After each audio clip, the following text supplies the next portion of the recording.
She left crying at the altar. She was stunned when a guest stepped forward, kissed her on the lips, and proposed. "Hi, my beautiful family. Welcome back to Mr. Peter Stories. How are you today, my sweethearts, my precious, treasured people? Every time you press play, you remind me that love is real, that family can be built from the soul, not just by blood. I thank God for each of you every day.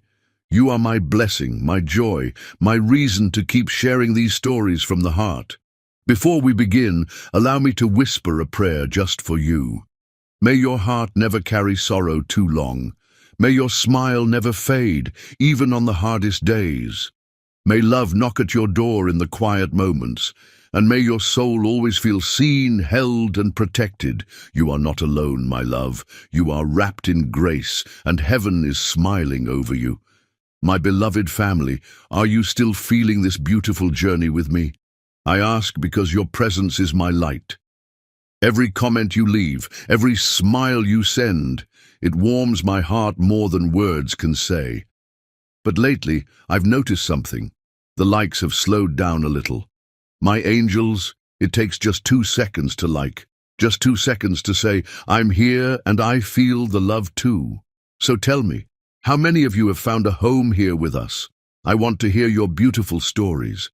But now let's take each other's hands once more and walk into a brand new story, filled with warmth, wonder, and the kind of love that only family can share. The cathedral fell silent as Richard Worthington's footsteps echoed against the marble floor. Each step he took away from the altar sent shockwaves through Beth Douglas's body. Her hands trembled around the bouquet of white roses that now seemed to mock her, their white petals blurring through her tears as the man she'd loved for 3 years walked away without a backward glance. Richard! Her voice broke on his name, barely a whisper, yet it carried through the stunned silence of the cathedral. He paused at the grand double doors but didn't turn around. His shoulders tensed beneath his custom tuxedo, the one she'd helped him choose, her fingers tracing the seams with anticipation of this very day. I can't do this. His voice was cold, detached. I'm sorry. And then he was gone, leaving nothing but the lingering scent of his cologne and 300 guests staring at the abandoned bride. Beth's chest constricted, her lungs refusing to draw breath. The cathedral spun around her as whispers erupted, a rising tide of gossip that threatened to drown her. Her mother's anguished cry from the front pew barely registered. The diamond-encrusted bodice of her gown, the gown she'd spent months selecting, suddenly felt like a cage crushing her ribs. She swayed slightly, her knees threatening to buckle beneath the weight of her humiliation. Beth, her maid of honor. Jasmine reached for her arm, her face a mask of practiced sympathy that didn't reach her eyes. Let me take you to the back room. Beth recoiled from her touch, something primal warning her away from the woman who'd been suspiciously absent during the morning preparations. The pieces suddenly aligned with devastating clarity. Jasmine's recent late nights, Richard's unexplained absences, the text messages he'd hidden from her. Don't touch me, Beth whispered, her voice finding strength in the depths of her pain. Her father appeared at her side, his dark face contorted with rage and sorrow. Baby girl, let's get you out of here. But Beth couldn't move. If she moved, if she acknowledged what had happened, it would become real. This nightmare playing out before hundreds of witnesses would crystallize into her reality. From the third row, a man stood up. Michael Crichton had come to this wedding with one purpose, to witness Richard Worthington's perfect day and catalogue every detail of his happiness. The man had destroyed Michael's family business, driven his father to an early grave, and now lived the charmed life that should have been Michael's. The invitation had come through business channels, a power move on Richard's part, a reminder of who had won their personal war. Michael had accepted with cold calculation, planning to use the memory of Richard's happiness against him in the future when Michael finally executed his revenge. Instead, he found himself watching a woman being destroyed in the most public, cruel way imaginable. And something inside him responded to her pain with unexpected ferocity. Beth Douglas stood at the altar, abandoned but somehow regal in her devastation. Her deep brown skin seemed to glow against the white lace of her gown, capturing light even as her world collapsed around her. Michael had seen her before, in photographs with Richard, at a distance during charity functions. But he'd never truly looked at her until this moment. She was magnificent in her pain. Without conscious decision, Michael moved forward. The crowd's whispers intensified as he approached the altar, his tailored Italian suit setting him apart from the other guests. Some recognized him, Michael Creighton, the man who'd risen from the ashes of his family's destroyed legacy to build an empire that now threatened Richard's own. Beth's tear-filled eyes met his, confusion momentarily overtaking her anguish. He didn't know what drove him. Perhaps the recognition of a fellow wounded soul, perhaps something more primal, a possessiveness he'd never experienced before. All he knew was that he couldn't leave her standing there, a sacrifice to Richard's, a cruelty. Michael stepped before her, close enough to catch the scent of jasmine in her perfume. Her dark eyes widened as he reached up, his thumbs gently wiping the tears from her cheeks. "He never deserved you," Michael said, his voice low enough that only she could hear. Her lips parted in surprise, the softness of her breath warming his wrists. For a suspended moment, the cathedral disappeared, and there was only this woman whose pain had somehow broken through years of his carefully constructed emotional walls. And then Michael did something neither he nor anyone else expected. He leaned forward and kissed her. The touch of his lips against hers was gentle, yet commanding, a promise and a question wrapped in one gesture. He felt her stiffen in shock, then soften almost imperceptibly against him, a surrender so slight he might have imagined it. When he pulled back, her eyes had changed. Confusion and something else, something electric, had replaced some of the desolation. "Marry me instead," he whispered against her lips, the words emerging from some hidden part of himself he hadn't known existed. The collective gasp of the crowd broke their momentary isolation. Beth's father stepped forward, his expression thunderous, but Beth raised her hand to stop him, her eyes never leaving Michael's face. "Who are you?" she whispered, her voice remarkably steady, despite the tears still clinging to her lashes. "The man who will never walk away from you." The words emerged with a certainty that should have frightened him. Michael Creighton. Recognition flickered in her eyes. She knew his name, knew the rumors of his ruthless business tactics, knew of his rivalry with Richard. What she couldn't know was how the sight of her abandoned at the altar had awakened something fiercely protective in him that transcended his plans for revenge. "Why would you want to marry me?" Her voice held the first hints of anger, a welcome heat replacing the chill of shock. "Because I recognize strength when I see it," he answered truthfully, "and because no one should have the power to destroy you like this, least of all him." The cathedral seemed to hold its breath as Beth looked at him. The bridal bouquet trembled in her hands, white rose petals drifting to the floor between them like snow. "This is insane," she whispered, but something in her expression had changed, hardened into resolve. "Probably," Michael agreed, holding her gaze. "But I'm still offering." Beth looked over his shoulder at the empty doorway where Richard had disappeared. She looked at the front pew where her mother sat weeping. She looked at Jasmine, whose practiced sympathy had given way to unmistakable alarm. Then Beth Douglas did something that would change both their lives forever. She placed her hand in Michael's. "Yes," she said, her voice carrying clearly through the cathedral's perfect acoustics. "I'll marry you instead." And as Michael's fingers closed around hers, as gasps and murmurs erupted around them, as her father swore and her mother cried out, Beth felt something shift inside her, something that felt dangerously close to power, returning to her veins. She had no way of knowing that for Michael, the touch of her hand in his felt like claiming something he hadn't known he was missing until this very moment. Chapter 2. Desperate Surrender. This is absolute madness. Beth's father, Judge William Douglas, paced the small antechamber off the main cathedral hall, his distinguished grey-streaked hair dishevelled from repeatedly running his hands through it. "I won't allow it. With respect, sir, your daughter is 30 years old." Michael Creighton stood by the window, sunlight casting sharp shadows across his angular face.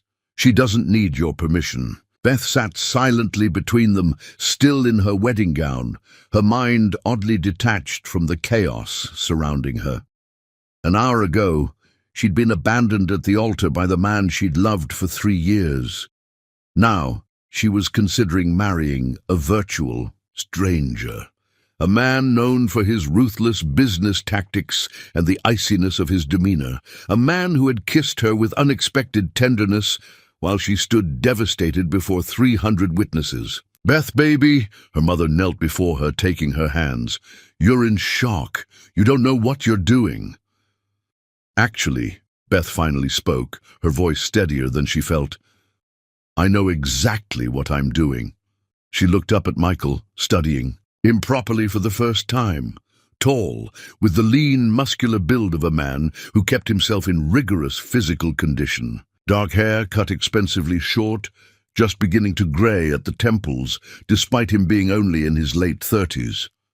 And those eyes, pale blue, almost silver in certain light, currently watching her with an intensity that made her skin prickle. With awareness.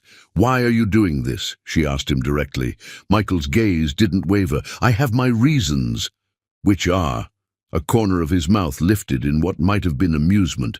"Does it matter? You need an exit strategy from this." "Humiliation. I'm offering one." Her father made a sound of outrage. "You think marrying some shark circling my daughter's vulnerability is an exit strategy?" "Better than being the woman Richard Worthington left at the altar," Michael countered, his eyes still on Beth.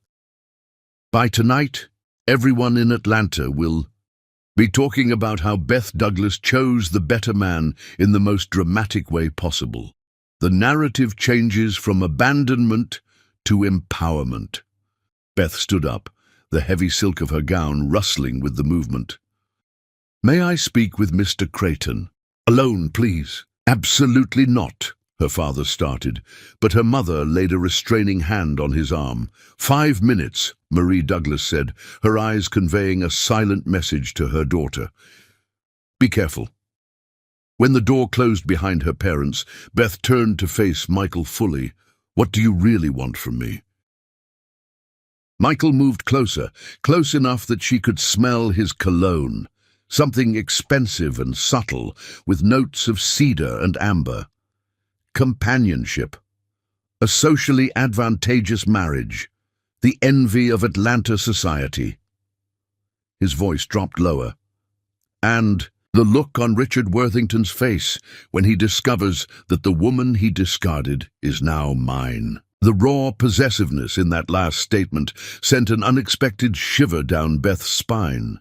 "So I'd be a trophy, a pawn in whatever game you're playing with Richard." Michael reached out, his fingertips lightly tracing the curve of her cheek. The casual intimacy of the gesture should have offended her. Instead, it sent heat blooming beneath her skin. "You would be my wife," he said simply, "with all the protections and privileges that entails. I have a prenuptial agreement already prepared that is exceedingly generous to you." "You came prepared," she observed, stepping back from his touch. "I'm always prepared." His eyes followed her movement, though I'll admit this particular scenario wasn't one I'd anticipated. Beth turned away, moving to the window. Outside, guests were still lingering on the cathedral steps, speculating about the drama unfolding inside. She caught sight of Jasmine slipping into a car, Richard's car, the final confirmation of their betrayal twisted in her chest like a knife. "What are your terms?" she asked, without turning around. She heard him move closer, felt the heat of his body behind her without him actually touching her. "1 year," he said, his breath stirring the loose curls at her nape. "Live with me as my wife for 1 year. Attend social functions, present a united front to the world, share my home and my name." Beth turned to face him, finding him closer than she'd expected. "And my bed?" Something darkened in his eyes, hunger perhaps, or appreciation for her directness. "That would be entirely your choice," he said, though his gaze, dropping briefly to her lips, suggested his preference. "Why me? Why not just find someone willing?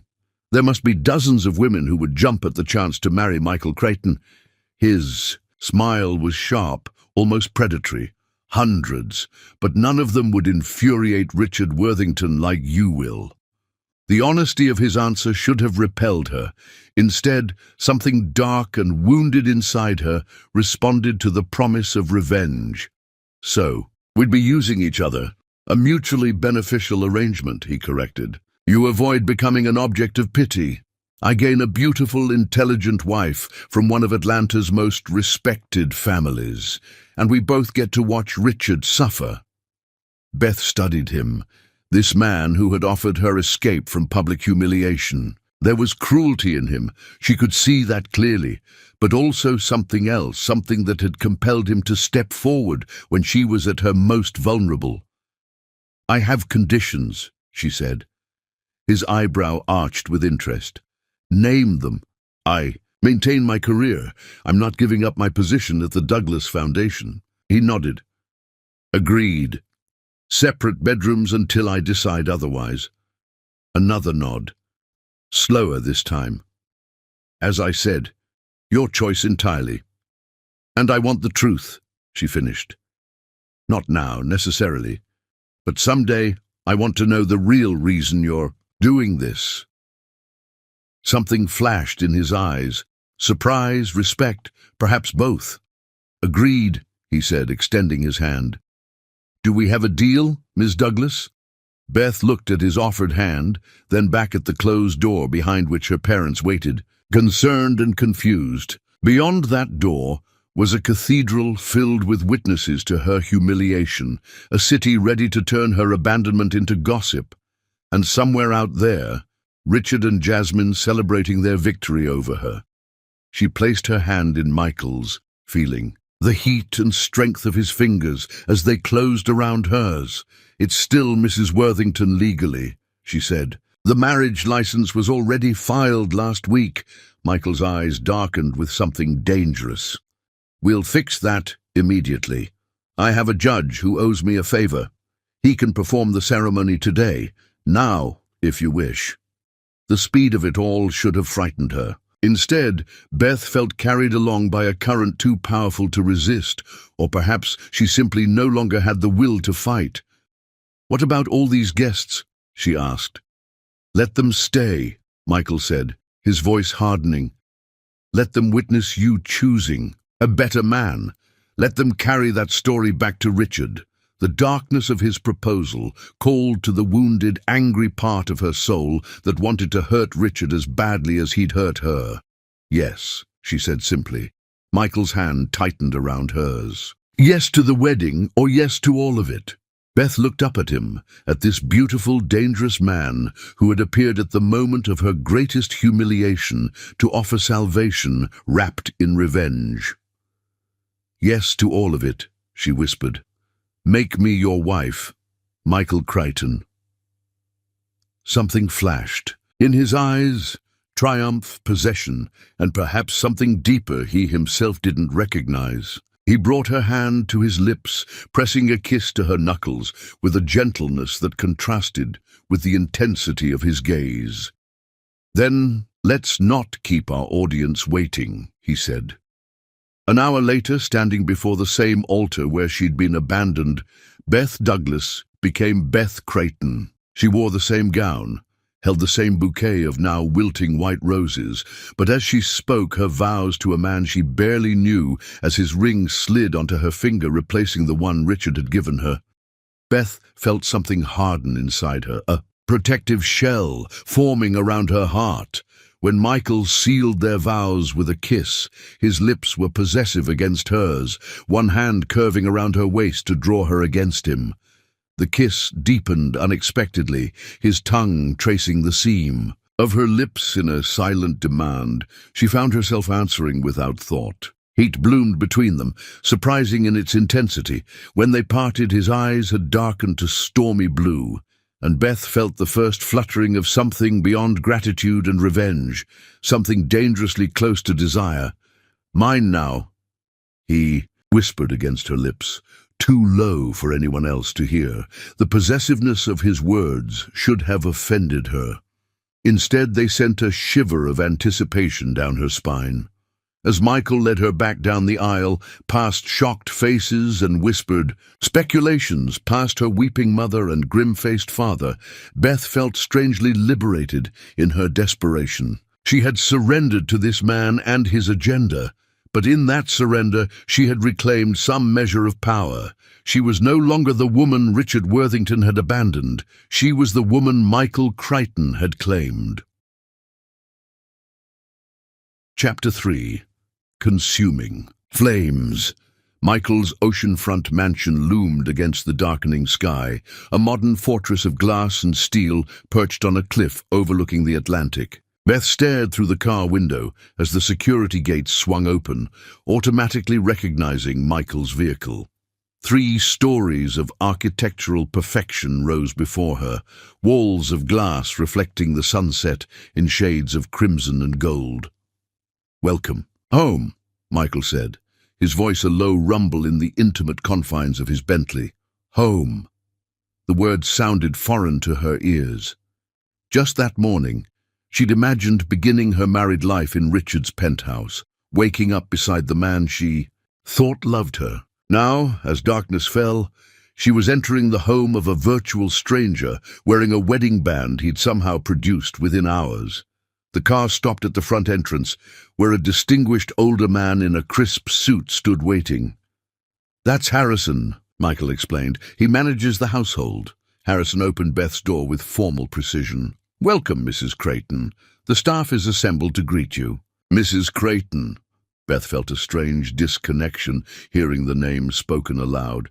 She'd spent months preparing to become Mrs. Worthington, and now, in the space of a few hours, she had a different identity entirely. Michael's hand settled at the small of her back as he guided her inside, the heat of his palm penetrating the silk of her gown. She'd changed out of her wedding dress at her parents' insistence into an ivory silk sheath that had been meant for the rehearsal dinner. The irony wasn't lost on her.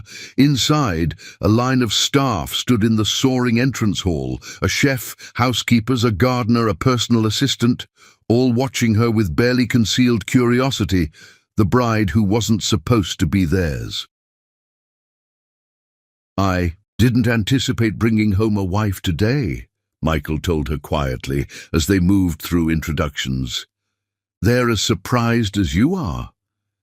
After the introductions, Harrison informed them that dinner was prepared whenever they wished to eat. Michael thanked him, then led Beth through the house, a tour that revealed as much about the man as the property. Each room was immaculately designed, with museum-quality art and furniture that probably cost more than most houses. Yet the spaces felt unlived in, like perfect sets waiting for actors to bring them to life. "Your bedroom," Michael finally said, opening double doors to reveal a suite larger than her entire apartment. The enormous bedroom opened onto a private terrace overlooking the ocean. Inside, a sitting area with buttersoft leather chairs faced a fireplace. The bathroom beyond was an expanse of marble and glass, but it was the bed that drew her eye, a massive four-poster draped in crisp white linens that gleamed in the lamplight. "Where?" "Will you sleep?" she asked, her voice steady despite the nervousness fluttering in her stomach. "My suite is across the hall." His eyes held hers. "As per our agreement." Beth nodded, relief and something like disappointment warring within her. The day's emotional whiplash had left her raw, uncertain of her own reactions. "I'll leave you to settle in," he said. "Dinner in an hour?" After he left, Beth stood motionless in the center of the room, listening to the unfamiliar sounds of her new home, the distant crash of waves against the cliffs below, the whisper of an expensive climate control system. Then, the reality of the day crashed over her, and her legs gave way. She sank onto the edge of the bed, tears she'd held back for hours finally breaking free. She'd lost everything familiar in a single day: her fiancé, her future, her sense of self. In their place stood a beautiful stranger with unknown motives and a marriage contract that felt more like a business merger than a union of hearts. Yet when she remembered the moment Michael had kissed her at the altar, her body responded with a heat that had nothing to do with business arrangements. Dinner was a subdued affair in a dining room with a wall of glass overlooking the moonlit ocean. Michael had changed into black trousers and a charcoal sweater that emphasized the breadth of his shoulders. Beth had found her luggage, meant for her honeymoon with Richard, delivered to her new bedroom. She'd selected a simple black dress, suddenly conscious of dressing for a different man than the one who'd seen her pack these clothes. "Wine?" Michael offered, holding a bottle of what she recognized as an exceptional vintage. "Please." Beth needed something to steady her nerves. They ate in relative silence, the distance between them filled with unasked questions. The food was exquisite. Harrison served each course with quiet efficiency before disappearing, leaving them alone again. "You barely touched your food," Michael observed as Harrison cleared their plates. "It's been an unusual day," Beth replied, taking another sip of wine. "I'm not often abandoned at the altar and married to a stranger before dinner." Something like amusement flickered in Michael's eyes. "No, I imagine not." When Harrison had gone, leaving them with coffee and cognac, Michael studied her across the table. "You should know that Richard called." Beth's hand froze around her coffee cup. "When?" "While you were getting settled. He heard about our marriage." "And?" The single syllable contained a universe of questions. Michael's smile was coldly satisfied. He was upset. "What did you tell him?" "That my wife was unavailable to speak with him." The possessiveness in his voice sent an unexpected shiver down Beth's spine. That she was busy settling into her new home. Beth set down her cup with deliberate care. "I'm not actually your wife in the way he would understand." Michael leaned forward, his eyes suddenly intense. "Aren't you? We are legally married. You wear my ring. You sleep under my roof." "In separate bedrooms," she reminded him. "For now." The confidence in his voice both irritated and intrigued her. Beth pushed back her chair. "I think I'll retire early. It's been a long day." Michael stood as she did, moving around the table with fluid grace. When he reached her, he took her hand, his thumb brushing across her knuckles in a seemingly casual gesture that sent heat spiraling through her. "I'll escort you to your room." They walked in silence through the quiet house, the space between them charged with unspoken tension. At her door, Beth turned to thank him, but the words died in her throat as she found him watching her with naked hunger. "May I kiss you good night?" he asked, his voice a low growl that vibrated through her. The proper answer was no. Their arrangement was practical, not passionate. Yet Beth found herself nodding, drawn to him by something beyond logic or self-preservation. Michael stepped closer, one hand coming up to cup her cheek. His thumb traced the curve of her lower lip, the simple touch sending electricity dancing across her skin. When his mouth finally claimed hers, the kiss was nothing like the gentle one they'd shared at the altar. This kiss was possession, demand. His lips moved against hers with practiced skill, coaxing a response she was helpless to deny. When his tongue swept into her mouth, Beth heard herself make a small sound of surrender, his arm locked around her waist, pulling her against the hard planes of his body. Heat bloomed between them, turning her limbs liquid and her thoughts hazy. His hand slid from her face to the nape of her neck, fingers tangling in her hair as he deepened the kiss further, demanding everything. Beth found herself responding with equal fervor, her hands clutching at his shoulders, her body arching into his. When they finally broke apart, both were breathing heavily, his eyes stormy with desire. "That," he said roughly, "was not part of our business arrangement?" "No," she agreed, her voice unsteady. "It wasn't." He stepped back, creating distance between them with visible effort. "Good night, Beth." She slipped into her room, closing the door behind her, her heart hammering against her ribs. The taste of him lingered on her lips, cognac and desire and danger. The storm came at midnight, rolling in from the ocean with theatrical fury. Thunder crashed against the cliffs, lightning illuminating Beth's unfamiliar bedroom in stark flashes. But it wasn't the storm that woke her, it was the nightmare. In her dream, she stood at the altar again, watching Richard walk away. But this time, as she reached for Michael's outstretched hand, he too turned and left her standing alone, abandoned twice before hundreds of watching eyes. Beth woke with a scream caught in her throat, tangled in silk sheets damp with her own sweat. Lightning flashed, casting monstrous shadows across the unfamiliar room. For a disorienting moment, she couldn't remember where she was or how she'd gotten there. Then her bedroom door flew open, and Michael stood silhouetted against the hallway light. He wore only pajama bottoms, his chest bare and his hair tousled. From sleep. "Beth." His voice cut through the sound of rain lashing against the windows. "Are you all right?" She tried to answer, but another crack of thunder shook the house, and a sob escaped instead. In 3 long strides, Michael was beside her bed, sitting on the edge of it, his weight dipping the mattress. "Nightmare?" he asked, his voice gentler than she'd heard it before. Beth nodded, embarrassed by her weakness, yet grateful for his presence. "I'm sorry I woke you." "Don't be." His hand found hers in the darkness, warm and solid. The first night in a strange place is always difficult. Lightning flashed again, illuminating the concern in his eyes. Without thinking, Beth leaned forward, seeking comfort in the most primal way. Through touch, Michael's arms came around her immediately, gathering her against his chest. The heat of his bare skin burned through her thin nightgown, but it was a welcome burn, chasing away the chill of her nightmare.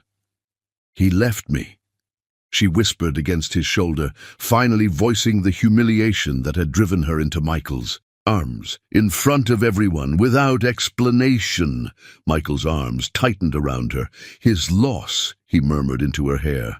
"My gain." The simple words penetrated her defenses more effectively than elaborate comfort would have.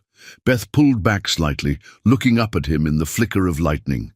The raw hunger in his eyes stole her breath. "Michael," she whispered, uncertain what she was asking for. He answered anyway, his mouth finding hers with unerring precision. This kiss was different from their earlier ones, deeper, more demanding, with an edge of desperation that matched the storm raging outside. His hand slid down her back, tracing her spine through the silk of her nightgown, leaving trails of fire in their wake. "Tell me to stop," he growled against her mouth. "Tell me this isn't what you want." Beth's answer was to pull him closer, her fingers threading through his hair. Something primitive had awakened in her, a need to feel alive. After the emotional devastation of the day, Michael groaned, a sound of surrender that vibrated through her. In one fluid movement, he pressed her back against the pillows, his body covering hers with delicious weight. His kisses traveled from her mouth to her throat, teeth grazing the sensitive skin there and drawing a gasp from her lips. "Mine," he whispered against her collarbone, the single word filled with dark possessiveness. "Say it, Beth. Say you're mine. Yours," she whispered back, the word torn from some place deep inside her that recognized the truth of it, even as her mind struggled to make sense of what was happening between them. Michael's hand slid beneath her nightgown, palm hot against her thigh as it moved higher with torturous slowness. When his fingers finally reached their destination, Beth cried out, arching against him. "Look at me!" he commanded, his voice rough with desire. When she met his gaze, something shifted in his expression, a vulnerability at odds with his dominant touch. "I need to see you." In that moment, with the storm raging around them and desire consuming them from within, Beth surrendered completely to the flames that had been smoldering between them since that first kiss at the altar. What began as comfort transformed into passion of a different kind, raw, desperate, consuming. Every touch, every kiss, every whispered word of possession drove them higher until they crashed together, finding release in each other's arms as lightning split the sky outside. Afterward, as they lay tangled together, breath gradually slowing, Michael's arms remained tight around her, as though afraid she might disappear. The possessiveness of his embrace should have frightened her. Instead, it felt like shelter after a lifetime of storms. "Stay," Beth whispered when she felt him begin to withdraw, both physically and emotionally. Surprise flickered across his features, quickly masked. "Are you sure?" "Yes," she said simply, though nothing about what had happened between them was simple. As Michael settled beside her, gathering her against his chest, Beth felt herself sliding into sleep, exhaustion claiming her. Her last conscious thought was that while their marriage might have begun as a business arrangement, it had just crossed a line that neither of them had anticipated or was prepared for. Chapter 4. Beautiful Surrender. Morning light filtered through the curtains, painting golden stripes across the tangled sheets. Beth awoke slowly, her body pleasantly sore in unfamiliar ways. For a disorienting moment, she couldn't remember where she was. Then the events of the previous day crashed over her: Richard's abandonment, Michael's unexpected proposal, their impulsive marriage, and the night that had followed. She turned her head to find the space beside her empty, the sheets cool to the touch. Michael had left sometime while she slept. The realization brought a strange pang of disappointment, quickly dismissed. What had she expected? Declarations of devotion from a man who had married her primarily to spite his business rival. Beth sat up, pulling the sheet around her naked body. On the nightstand lay a folded note, her new name written across it in bold, masculine script. Beth. I had early meetings that couldn't be postponed. Harrison will show you around the property and help you with anything you need. My driver is at your disposal. Dinner at 7. Michael. No mention of what had happened between them. No acknowledgement of the boundaries that had been crossed. Just practical information delivered with cool efficiency. Beth's cheeks burned with sudden embarrassment. She had given herself to this man with abandon, crying out his name as pleasure overwhelmed her. Yet his note read like something he might leave for a houseguest. She showered in the cavernous marble bathroom, letting hot water sluice away the physical evidence of the night's passion. As steam billowed around her, Beth attempted to make sense of her conflicting emotions. Humiliation over Richard's abandonment warred with anger at his betrayal. Relief at escaping public pity competed with uncertainty about her impulsive decision to marry Michael.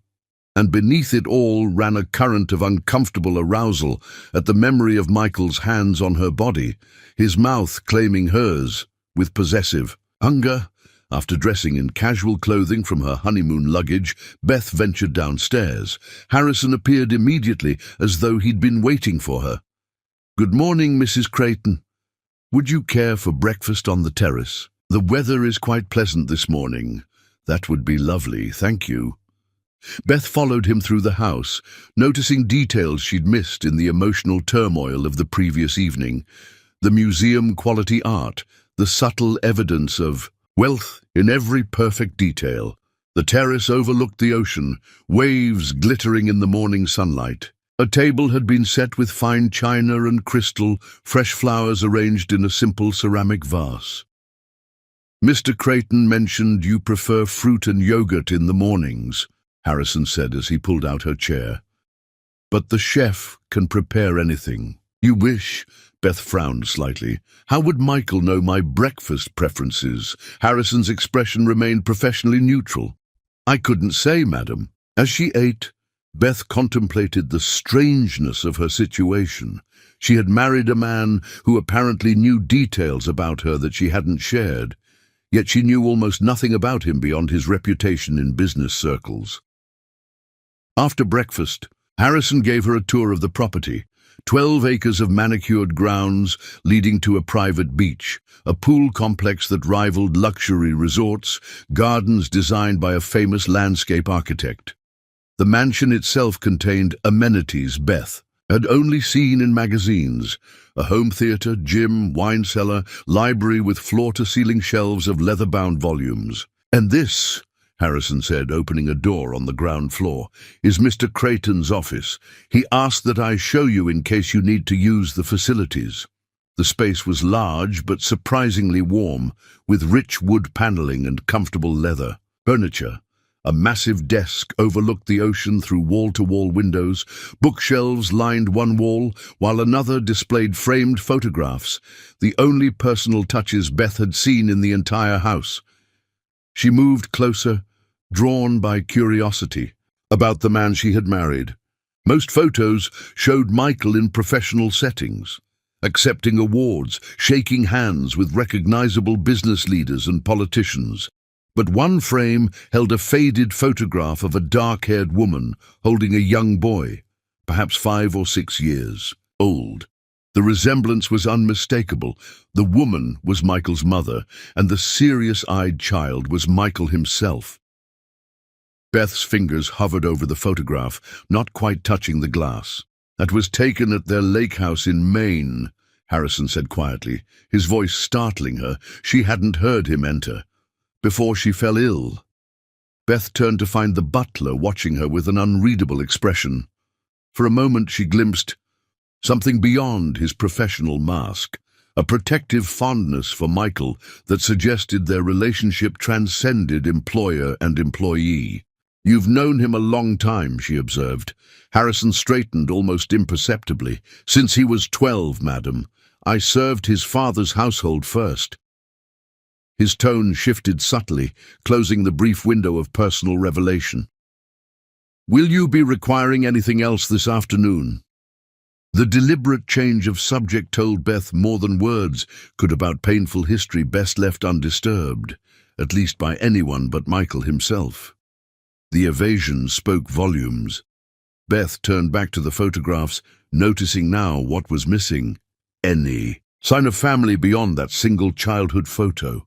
No parents at graduation, no siblings at professional milestones. Just Michael, always impeccably dressed, always slightly apart even when surrounded by others. Like her, he was alone. By evening, Beth had explored the mansion thoroughly and spent several hours on the private beach, letting the sun and salt air soothe her tumultuous thoughts. She returned to her room to prepare for dinner, standing before the closet of clothes meant for her honeymoon with Richard. The irony wasn't lost on her. She selected a simple black dress with a neckline that revealed more skin than she typically displayed. The choice was deliberate, a test to see if the night they'd shared had meant anything to Michael beyond physical release. At precisely 7, Beth descended the sweeping staircase to find Michael waiting in the entrance hall. He wore a tailored suit that emphasized his athletic build, his silver blue eyes tracking her descent with an intensity that sent heat coiling through her. "You look beautiful," he said, the simple compliment delivered in a voice that had roughened slightly. "Thank you." Beth kept her tone neutral, though her pulse had quickened at the naked appreciation in his gaze. He extended his hand, and after a moment's hesitation, she placed her fingers in his. The simple contact sent electricity dancing up her arm. Michael's thumb brushed across her knuckles in a gesture that seemed unconscious, yet intimate. "I thought we'd dine in town tonight," he said, leading her outside where a sleek black car waited. "There's someone I'd like you to meet." The restaurant was exclusive, hidden behind an unmarked door on a quiet street. Inside, sophistication whispered from every detail. Muted lighting, impeccable service, discreet spaces between tables ensuring privacy. Michael guided her with a hand at the small of her back, the heat of his palm burning through the thin fabric. Of her dress, they were shown to a private room where a woman waited, rising as they entered. "Beth," Michael said, "this is my sister, Elena." Beth couldn't hide her surprise. In all the gossip she'd heard about Michael Crichton over the years, there had never been mention of a sister. Elena was striking, rather than conventionally beautiful, with the same silver blue eyes as her brother, but softer features. She assessed Beth with undisguised curiosity. "So you're the woman who's accomplished what half of Atlanta's socialites have failed to do," Elena said, taking Beth's hand. "Captured my brother."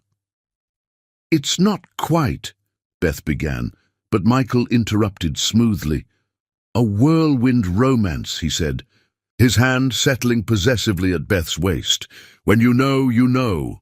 Eleanor's eyebrow arched in obvious skepticism, but she didn't challenge his description. Throughout dinner, Beth felt herself being subtly evaluated by the woman who was apparently Michael's only family.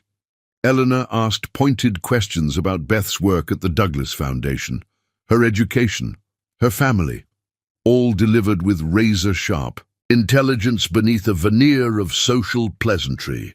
"You'll have to excuse my sister's interrogation," Michael said, as Elena excused herself to take a phone call.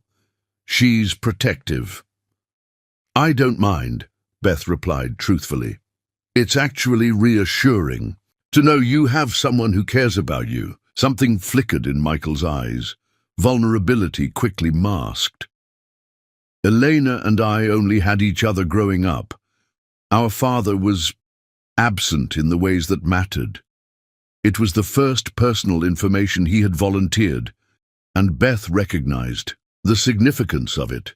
"Thank you for introducing me to her. I know this isn't—" She hesitated, unsure how to classify what existed between them. "Real?" Michael finished, his voice dropping to a low intensity that made her shiver. His hand found hers beneath the table, fingers intertwining with deliberate intimacy. "Last night felt very real to me." Heat bloomed in Beth's cheeks at the reference to their passionate encounter. Before she could respond, Elena returned, her sharp gaze noting their clasped hands with interest. "Well, brother," she said as she retook her seat, "I approve, which I'm sure comes as a great shock to you both." Michael's smile held genuine warmth. "Your opinion always matters, Elena." When they left the restaurant hours later, Beth felt slightly disoriented. The evening had been pleasant, almost normal, as though they truly were newlyweds, introducing family to a new spouse. Michael's behavior had been attentive, his hand rarely leaving contact with some part of her, fingers brushing her arm, palm, at the small of her back, knee pressed against hers beneath the table. In the car returning home, silence stretched between them, charged with unspoken questions. When Michael's hand settled on her knee, thumb tracing small circles against the silk of her dress, Beth felt her breath catch. "Did I pass inspection?" she asked, aiming for lightness to mask her body's response to his touch. Michael's eyes remained on the darkness beyond the car window, Elena doesn't approve of many people. The fact that she likes you speaks volumes. About what? His hand slid higher on her thigh, fingers tracing patterns that sent heat spiraling through her. About your character, your strength. His eyes finally met hers, midnight blue in the dim interior of the car. She recognized what I saw in you at the altar. And what was that? Beth's voice had dropped to a whisper, her body responding to his touch with embarrassing readiness, someone who wouldn't break, even when the world was watching her fall apart. His hand continued its upward journey, disappearing beneath the hem of her dress. Someone worth claiming. Beth's head fell back against the leather seat as his fingers found her center, teasing through delicate fabric with deliberate skill. "Michael, tell me to stop," he murmured, leaning closer, his breath warm against her neck. Instead, Beth found herself parting her legs slightly, granting him better access. A soft sound of surrender escaped her as his thumb found the sensitive bundle of nerves through the thin barrier of her underwear. "Not here," she managed, though her body was already responding to his touch. "Here," he countered, his voice a dark command against her ear. "I've been thinking about touching you like this all day." The privacy partition between them and the driver was closed, the car's windows tinted to opacity. There was no risk of discovery, yet the semi-public nature of the act added a forbidden thrill that heightened Beth's arousal. When his fingers slipped beneath the fabric barrier, finding her already wet for him, Michael growled with satisfaction. "You've been thinking about me too." It wasn't a question, but Beth answered anyway, her voice breaking as his fingers began a rhythm designed to drive her mad. "Yes. Say my name," he demanded, his mouth hot against her throat. "Michael," she gasped as pleasure built with each skilled touch. "Please, please what?" His teeth grazed her earlobe, sending shockwaves of sensation down her spine. "Don't stop," Beth whispered, abandoning dignity in the face of mounting need. Michael's free hand tangled in her hair, turning her face toward his. "Look at me," he commanded. "I want to watch you fall apart for me." His eyes held hers as his fingers drove her higher, their intensity more intimate than the physical act itself. When release finally claimed her, Beth cried out his name, her body shuddering with waves of pleasure. Michael captured the sound with his mouth, kissing her deeply as she came down from the peak, his fingers gentling but not withdrawing completely. "Beautiful," he murmured against her lips, "so beautiful when you surrender." Beth felt herself flush with mingled embarrassment and lingering pleasure. She had just climaxed in the back of a car at the hands of a man she barely knew, a man who was now legally her husband. A man whose touch seemed to bypass all her carefully constructed defenses. When they arrived home, Michael helped her from the car, his hand at the small of her back as they entered the house. In the entrance hall, Beth hesitated, uncertain whether to return to her own room or acknowledge the shift in their relationship. Michael made the decision for her, scooping her into his arms with effortless strength. "My room tonight," he said, his tone making it clear this wasn't a request. Beth should have objected to his high-handedness. Instead, she found herself wrapping her arms around his neck as he carried her up the stairs. "Is this how you treat all your business arrangements?" she asked, aiming for sarcasm, but achieving only breathlessness. Michael's laugh was low and surprisingly genuine. "Only the ones who scream my name when they come." Heat flooded Beth's cheeks, but before she could respond, they had reached his bedroom. Unlike her suite, which was decorated in cool neutrals, Michael's room reflected his personality.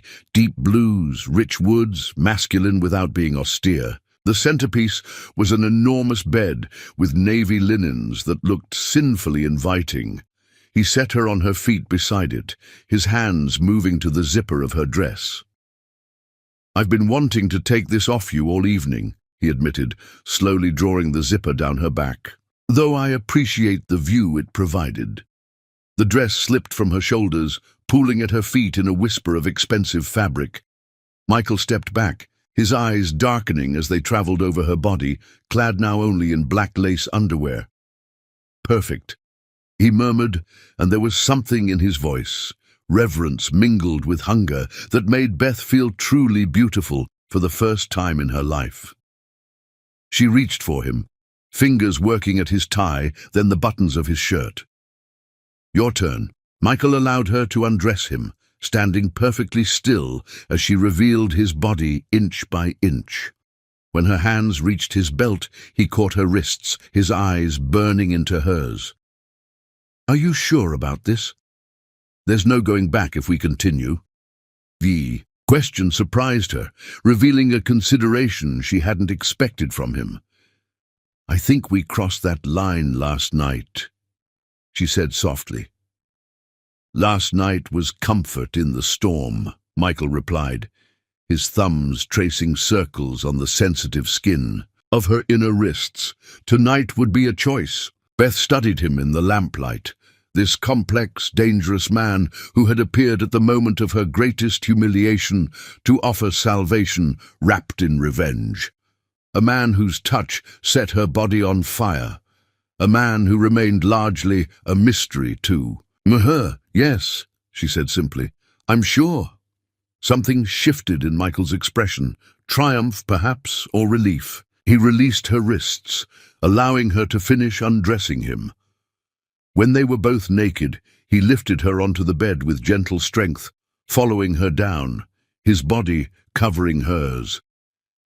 This time, their lovemaking was different, slower, more deliberate, each touch infused with exploration rather than desperate need. Michael took his time, learning her body with meticulous attention, discovering what made her gasp, what drew out small whimpers of pleasure, what caused her to arch against him in wordless demand. When he finally entered her, his eyes locked with hers, refusing to let her hide from the intensity of the connection forming between them. "Mine," he whispered against her lips as he began to move within her. "Say it, Beth."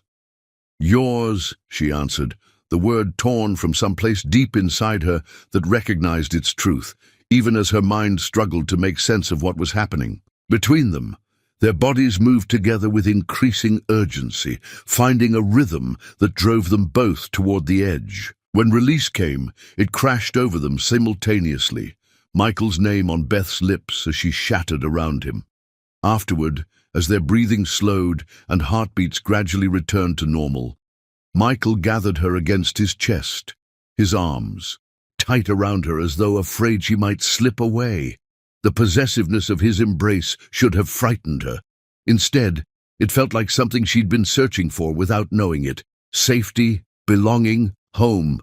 "Stay," he said, the words somewhere between command and plea. Beth looked up at him, studying the harsh angles of his face now softened in the aftermath of passion. "Are you asking or telling?" A corner of his mouth lifted in what might have been amusement. "Would it matter?" "Yes," she said simply. "It would." Michael's expression sobered. "Then I'm asking. Stay with me tonight, Beth." The vulnerability in his voice touched something deep inside her. This man, who controlled vast business interests with ruthless precision, who had married her partly for revenge against his enemy, was asking rather than demanding. "Yes," she whispered, settling her head against his chest, listening to the steady beat of his heart. "I'll stay." As sleep claimed her, Beth realized that somewhere between abandonment at the altar and this moment of unexpected tenderness, she had begun to surrender not just her body to Michael Creighton, but something far more dangerous, her heart. And that was a vulnerability neither of them had bargained for in their marriage of convenience. Chapter 5. Haunted Hearts. 2 weeks into their marriage, Beth had settled into a routine in Michael's life. By day, she returned to her work at the Douglas Foundation, immersing herself in familiar responsibilities that provided an anchor amid the chaos her personal life had become. By night, she returned to Michael's mansion, their mansion now, and to his bed. Where passion consistently overwhelmed reason, they rarely spoke of the arrangement that had brought them together. The marriage that had begun as a business transaction had evolved into something neither had anticipated, a relationship, built on physical compatibility and growing emotional connection that neither was willing to name. Tonight, Beth arrived home later than usual after a foundation event. The house was quiet, the staff gone for the evening. She found Michael in his study, a tumbler of scotch in his hand as he stared out at the moonlit ocean. "You're late," he said without turning around, his voice carrying an edge she couldn't quite identify. "Foundation fundraiser," Beth explained, setting down her purse. "I texted you." Michael turned then, his expression unreadable in the dim light. "Richard was there." Beth froze, her heart suddenly hammering against her ribs. "Yes, he's on the board. Did he speak to you?" The casual question couldn't disguise the tension in Michael's shoulders. "He tried." Beth moved closer, sensing dangerous territory. "I kept our interaction brief and professional." Michael's jaw tightened, the only visible sign of his displeasure. "And how did that feel, seeing the man who left you at the altar?" "Surprisingly empty," Beth answered truthfully, "like looking at a stranger." Something shifted in Michael's expression, satisfaction perhaps, or relief. He set down his glass and crossed to her, one hand cupping her face with surprising gentleness.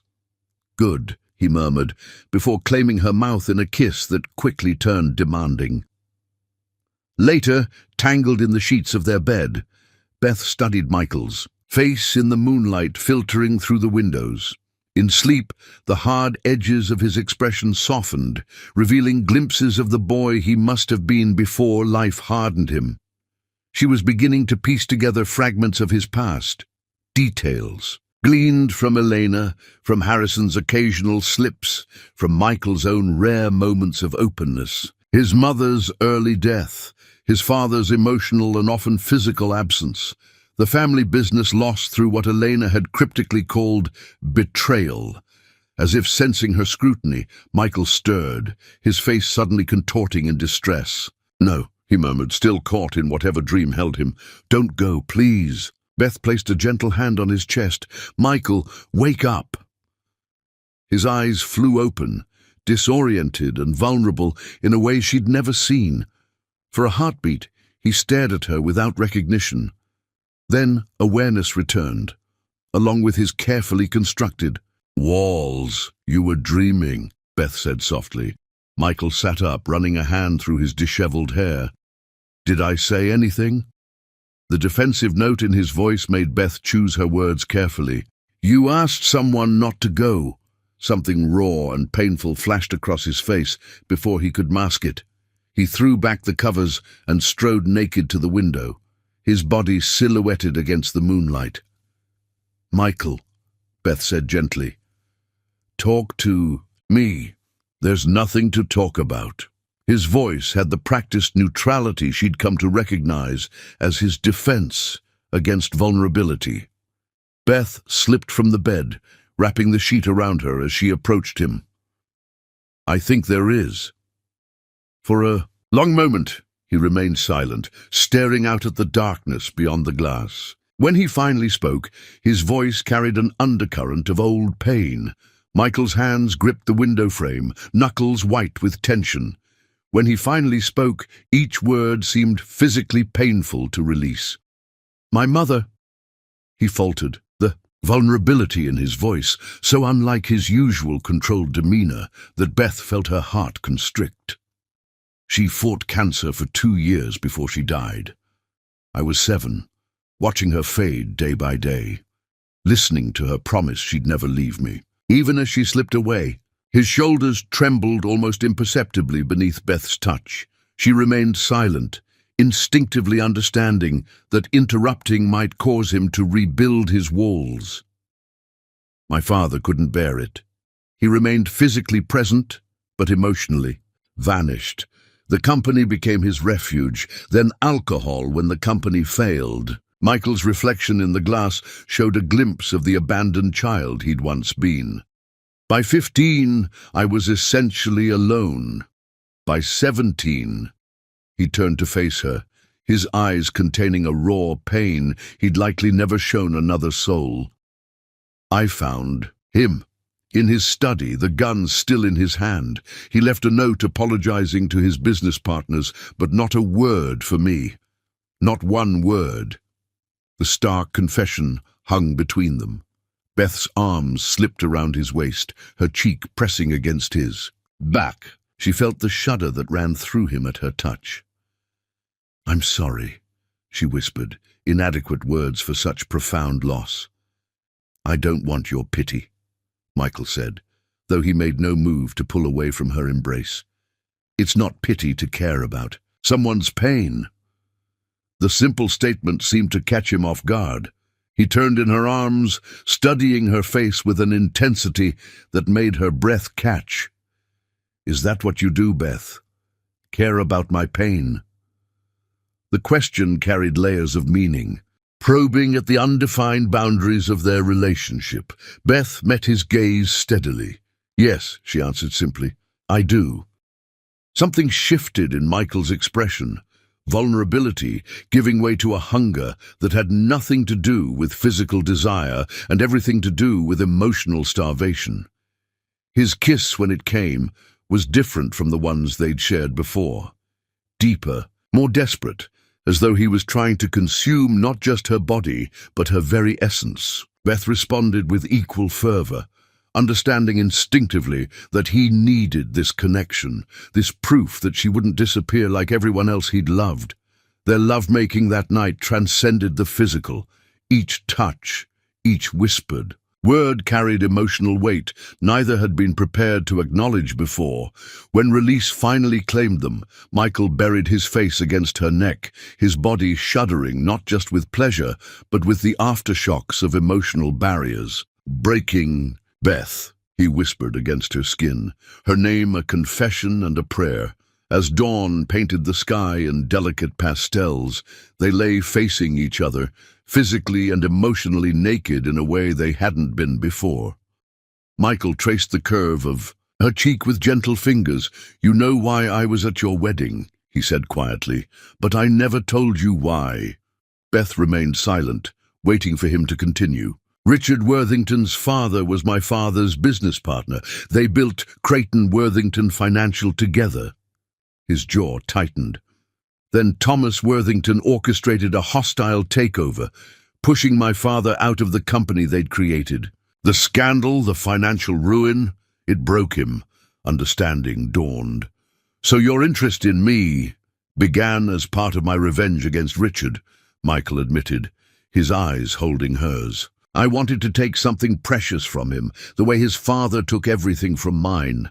The confession should have angered her, confirmed her worst fears about his motives. Instead, Beth found herself reaching for him, her palm resting against his cheek.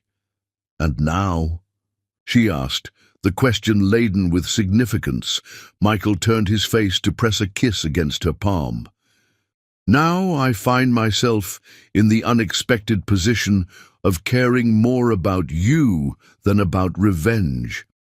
The admission offered in the vulnerable space. Between night and morning hung between them, the first acknowledgement that their arrangement had evolved into something neither had anticipated. "I should hate you for using me," Beth said softly, "for making me part of your revenge plot." "Yes," Michael agreed, his hand covering hers. "You should. But I don't." The realization surprised her even as she spoke it aloud. "God help me, I don't."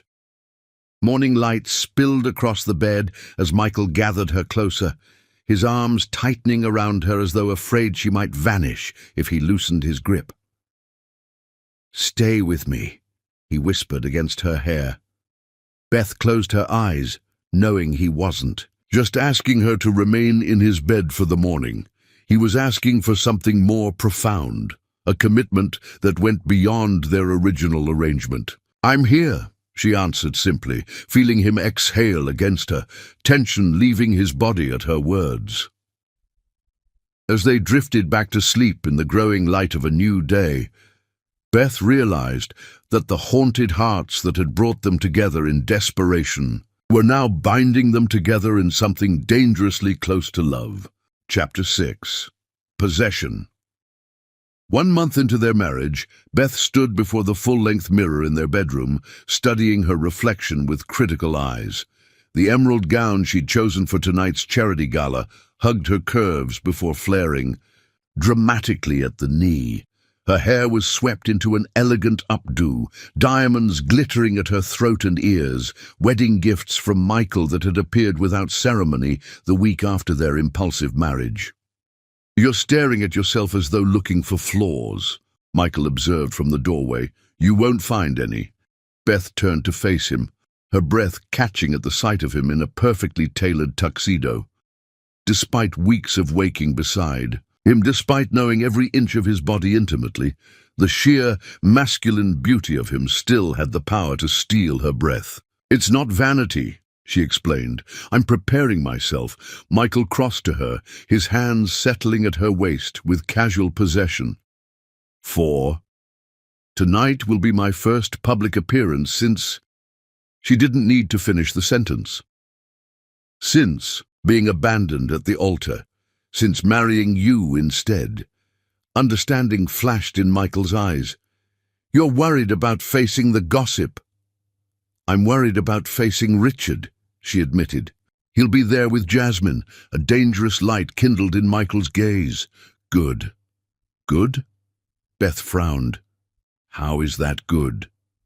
Michael's fingers traced the bare skin of her shoulders, leaving trails of fire in their wake. "Because tonight, everyone will see exactly who you belong to now." The possessiveness in his voice should have offended her. Instead, it sent heat pooling low in her belly. Over the past weeks, she'd discovered unsettling truths about herself, how she responded to Michael's dominance, how his possessive nature awakened something primal within her. "Is that what I am?" she asked, her voice dropping lower. "A possession?" Michael's hand slid up to cup her face, thumb brushing across her lower lip in a gesture that had become familiar, yet still sent shivers down her spine. "You are my wife," he said simply, "my partner, my equal." His eyes darkened as he leaned closer. "And yes, mine." His kiss was gentle despite the possessive words, mindful of her makeup. Still, Beth felt herself responding with embarrassing readiness, her body arching into his touch.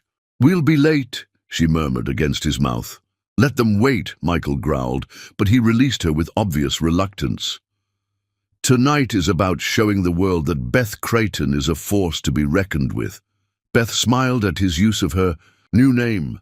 The transition from Douglas to Creighton had been surprisingly seamless, as though she'd been waiting to shed her old identity. "Then let's not keep them waiting," she said, drawing strength from his confidence in her. The Atlanta Symphony Hall glittered with lights and the city's wealthiest residents in their finest attire. As Beth and Michael made their entrance, she was acutely aware of the whispers that followed them, the sidelong glances, the speculation. Michael's hand rested at the small of her back, warm and steadying. "Ignore them," he murmured for her ears alone. "They're merely background noise." The Douglas Foundation's annual gala was the social event of the season, bringing together Atlanta's elite to raise money for educational initiatives in underserved communities. As the daughter of the foundation's founder, Beth had always played a central role. This year, however, her sudden marriage had added an unprecedented layer of drama to the proceedings. "Darling," Beth's mother appeared before them, elegant in midnight blue silk, her smile brittle with strain. "I wasn't sure you'd come." "I wouldn't miss it, Mother." Beth accepted her kiss on both cheeks. "The foundation is too important." Marie Douglas's gaze flickered to Michael, wariness evident in her expression. Despite weekly lunches with her daughter, she remained unconvinced about Beth's hasty marriage. "Mr. Creighton," she acknowledged with cool politeness. "I understand. You've made a substantial donation." Michael inclined his head slightly. "The Foundation's work is exceptional, and please call me Michael. We are family now." The reminder of their connection seemed to discomfort Marie further, but she was too well-bred to show it openly. "Of course. Please enjoy the evening." As she moved away to greet other guests, Beth felt Michael's arm tighten around her waist. "Your mother still disapproves of me." "She's protective," Beth explained, "and concerned about my judgment after—" She trailed off, unwilling to reference Richard again. "After you married a man with my reputation," Michael finished, a hint of amusement in his voice. "I can hardly blame her." Before Beth could respond, she felt Michael tense beside her. Following his gaze across the crowded ballroom, she saw them, Richard and Jasmine, standing by the champagne fountain. Richard was as handsome as ever in his tuxedo, his golden hair gleaming under the chandeliers. Jasmine hung on his arm, resplendent in a red gown that seemed designed to draw every eye. When Richard's gaze found Beth's across the room, something flared in his expression, regret perhaps, or simple possessiveness for what was no longer his. "Shall we say hello?" Michael suggested, his voice deceptively casual. "That's not necessary," Beth began, but Michael was already guiding her forward, his hand firm at her waist. Richard straightened as they approached, his easy smile not quite reaching his eyes.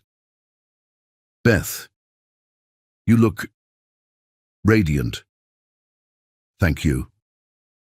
Beth was surprised by the steadiness of her own voice, the absence of pain at seeing the man who had so publicly humiliated her.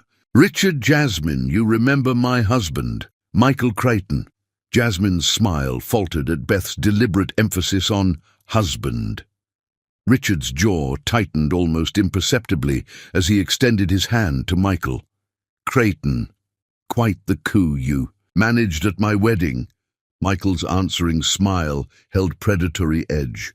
"Not a coup, Worthington, a rescue." His arm slid around Beth's waist, drawing her closer to his side.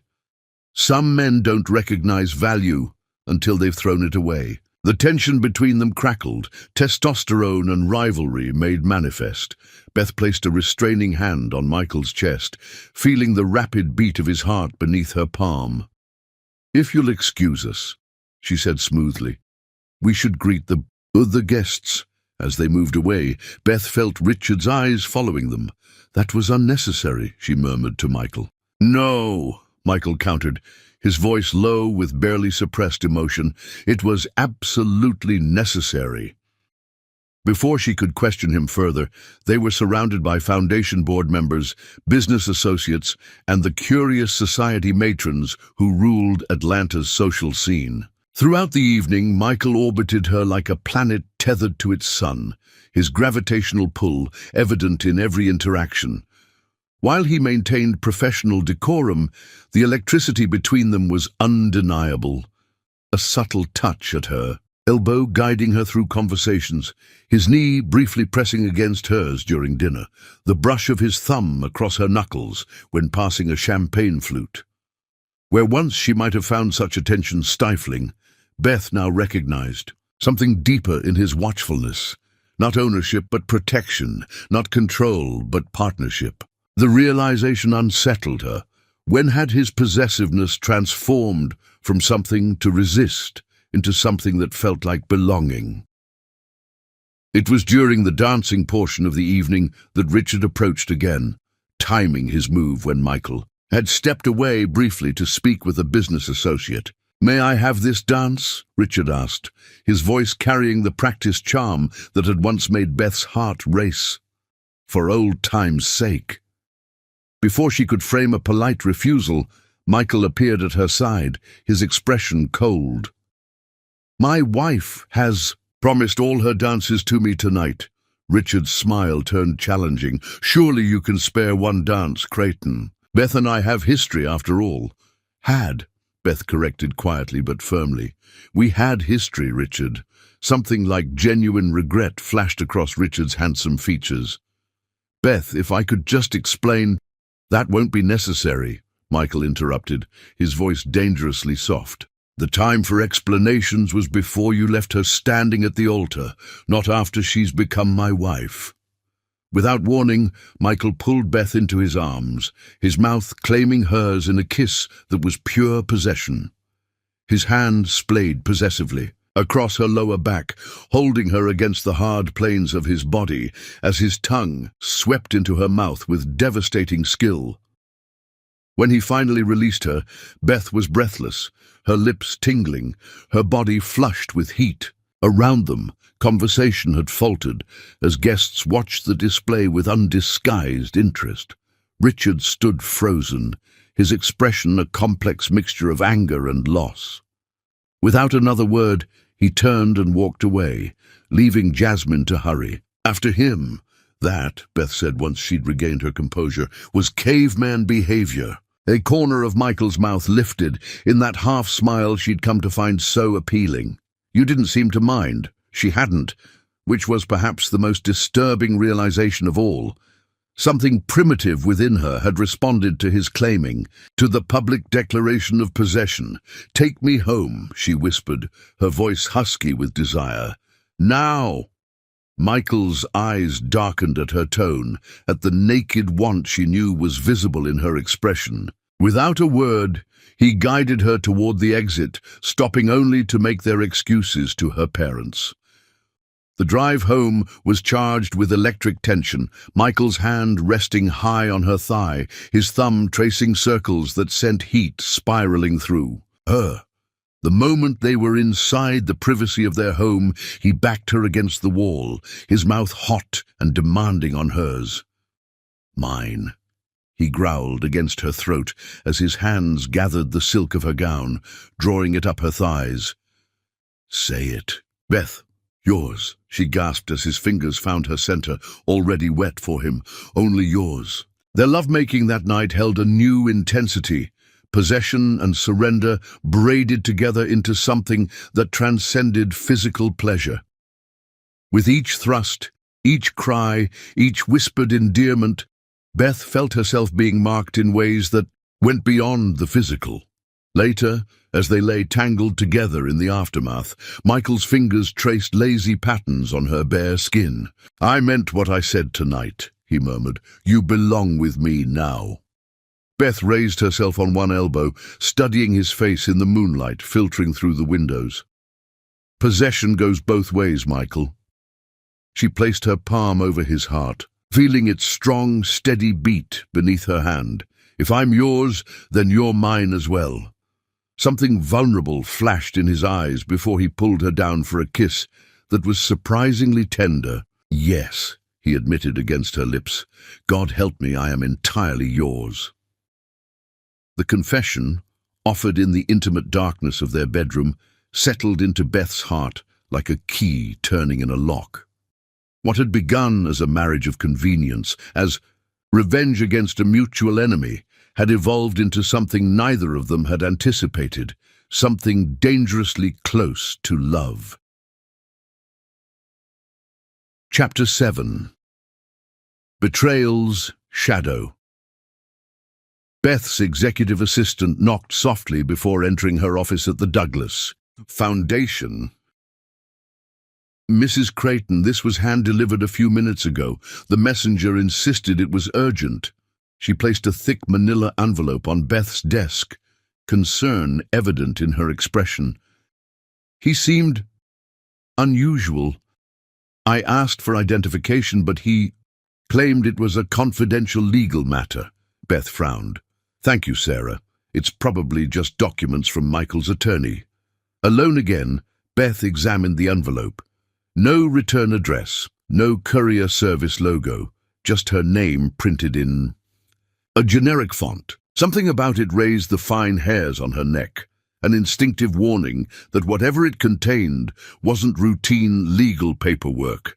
She sliced it open carefully.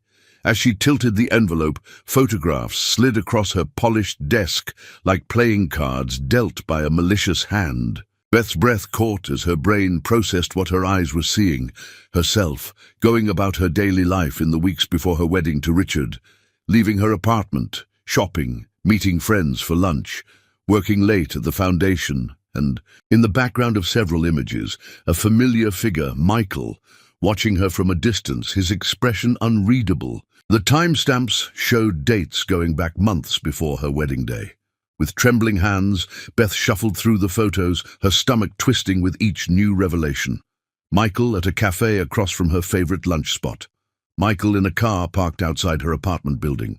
Michael having drinks in the bar of the hotel where she'd attended a charity function. The final photo was the most damning. Michael and Richard, locked in what appeared to be a heated conversation outside Richard's office building. The date, stamp, showed 3 weeks before her wedding. Beth sat back, the blood rushing in her ears, as implications crystallized with devastating clarity. Michael's appearance at her wedding hadn't been coincidence or impulse. He'd been watching her, tracking her, perhaps even orchestrating events from behind the scenes. The question was why. The accompanying note offered no answers, just a typed message. Ask your husband about his obsession with you. Ask him how long. He's been planning to use you. Beth slipped the photos back into the envelope with numb fingers. She needed answers. But first, she needed to think. The foundation offices suddenly felt stifling, the walls closing in as her mind raced with terrible possibilities. She called her assistant, announced she was taking the rest of the day off, and drove. Not home to the mansion she shared with Michael, but to the beach, a secluded cove several miles from their property where she sometimes went to clear her head. The ocean stretched before her, vast and indifferent to human concerns. Beth walked along the shoreline, the envelope clutched in her hand, trying to make sense of the evidence it contained. Michael had admitted using her as part of his revenge against Richard. That much she'd already accepted. But these photos suggested something more calculated, more obsessive than he'd revealed. They suggested a man who had been stalking her for months before their paths officially crossed. The realization sent a chill through her that had nothing to do with the ocean breeze. She'd given herself to this man, body, heart, increasingly soul. She'd begun to trust him, to care for him despite the unconventional beginning of their relationship. Had it all been manipulation? A long game designed to hurt Richard at her expense? The doom. Sun was setting when Beth finally returned home, emotional exhaustion weighing her steps as she entered the mansion. She found Michael in his home office, focused on his laptop, his jacket discarded and shirt sleeves rolled up to reveal forearms corded with muscle. He looked up at her entrance, a smile warming his features before he registered her expression. "What's wrong?" he asked, immediately alert. Beth tossed the envelope onto his desk. "Explain these." Michael opened the envelope, his face betraying nothing as he examined the photographs one by one. Only a muscle ticking in his jaw revealed his tension. "Where did you get these?" he asked, his voice carefully neutral. "They were delivered to my office this morning." Beth crossed her arms, fighting to keep her voice steady. "No return address." Michael laid the photos down, his silver blue eyes meeting hers directly. "Richard sent them. That's your explanation?" Beth's voice rose despite her efforts at control. "Not these are fake or this isn't what it looks like, just Richard sent them?" "They're not fake," Michael admitted, standing to face her. "And I'm not going to insult your intelligence by claiming otherwise." The confirmation hit Beth like a physical blow. She'd held onto a sliver of hope that there would be an innocent explanation. "How long?" she asked, her voice barely audible. "How long have you been watching me?" Michael's hesitation was brief but telling. 6 months. 6. Beth struggled to process the timeline. "That's before Richard and I were even engaged." "Yes." Michael moved from behind his desk, but Beth stepped back, maintaining distance between them. "Why?" she demanded. "What possible reason could you have for stalking me for 6 months?"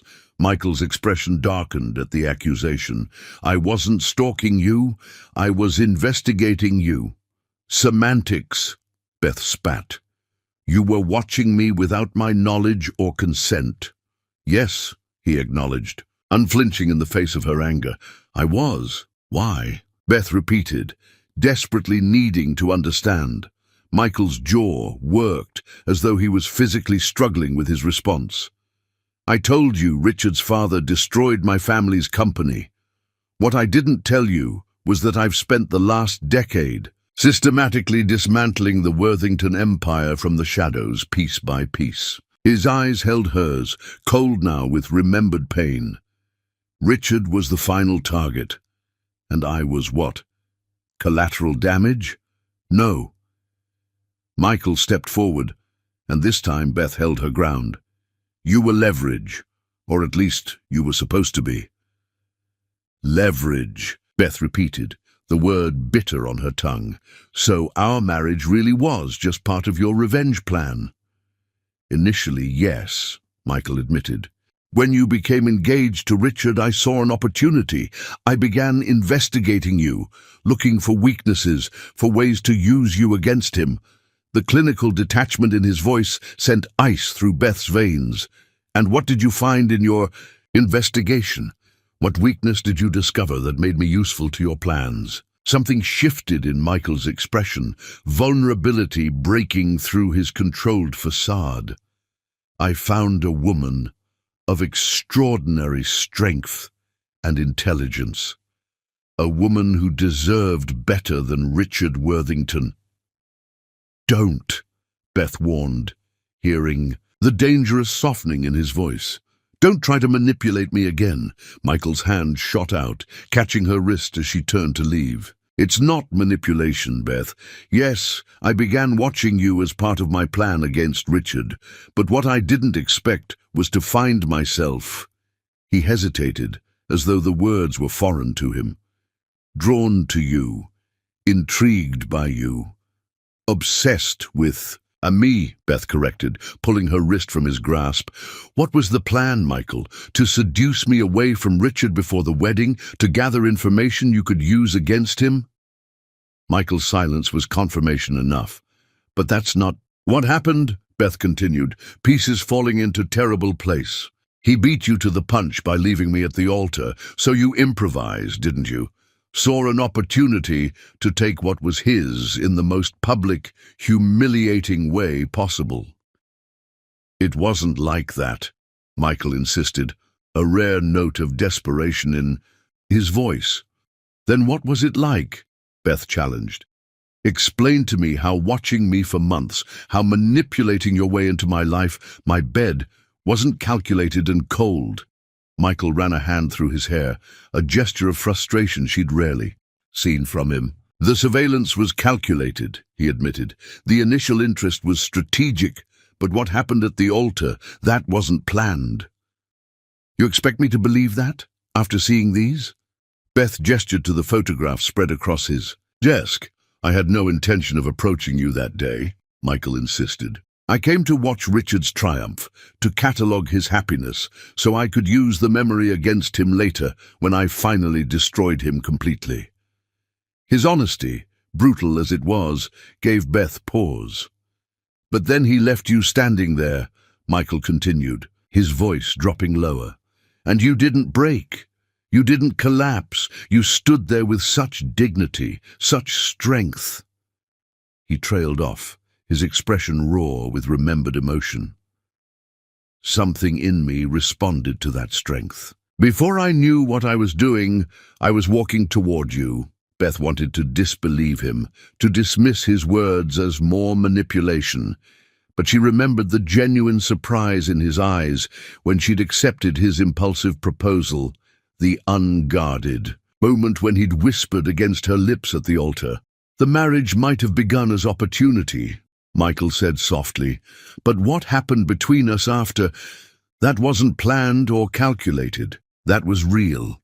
Beth wrapped her arms around herself, suddenly cold despite the warm evening. How can I believe anything was real between us? How can I trust a single word you say? Michael stepped closer, his eyes holding hers with fierce intensity.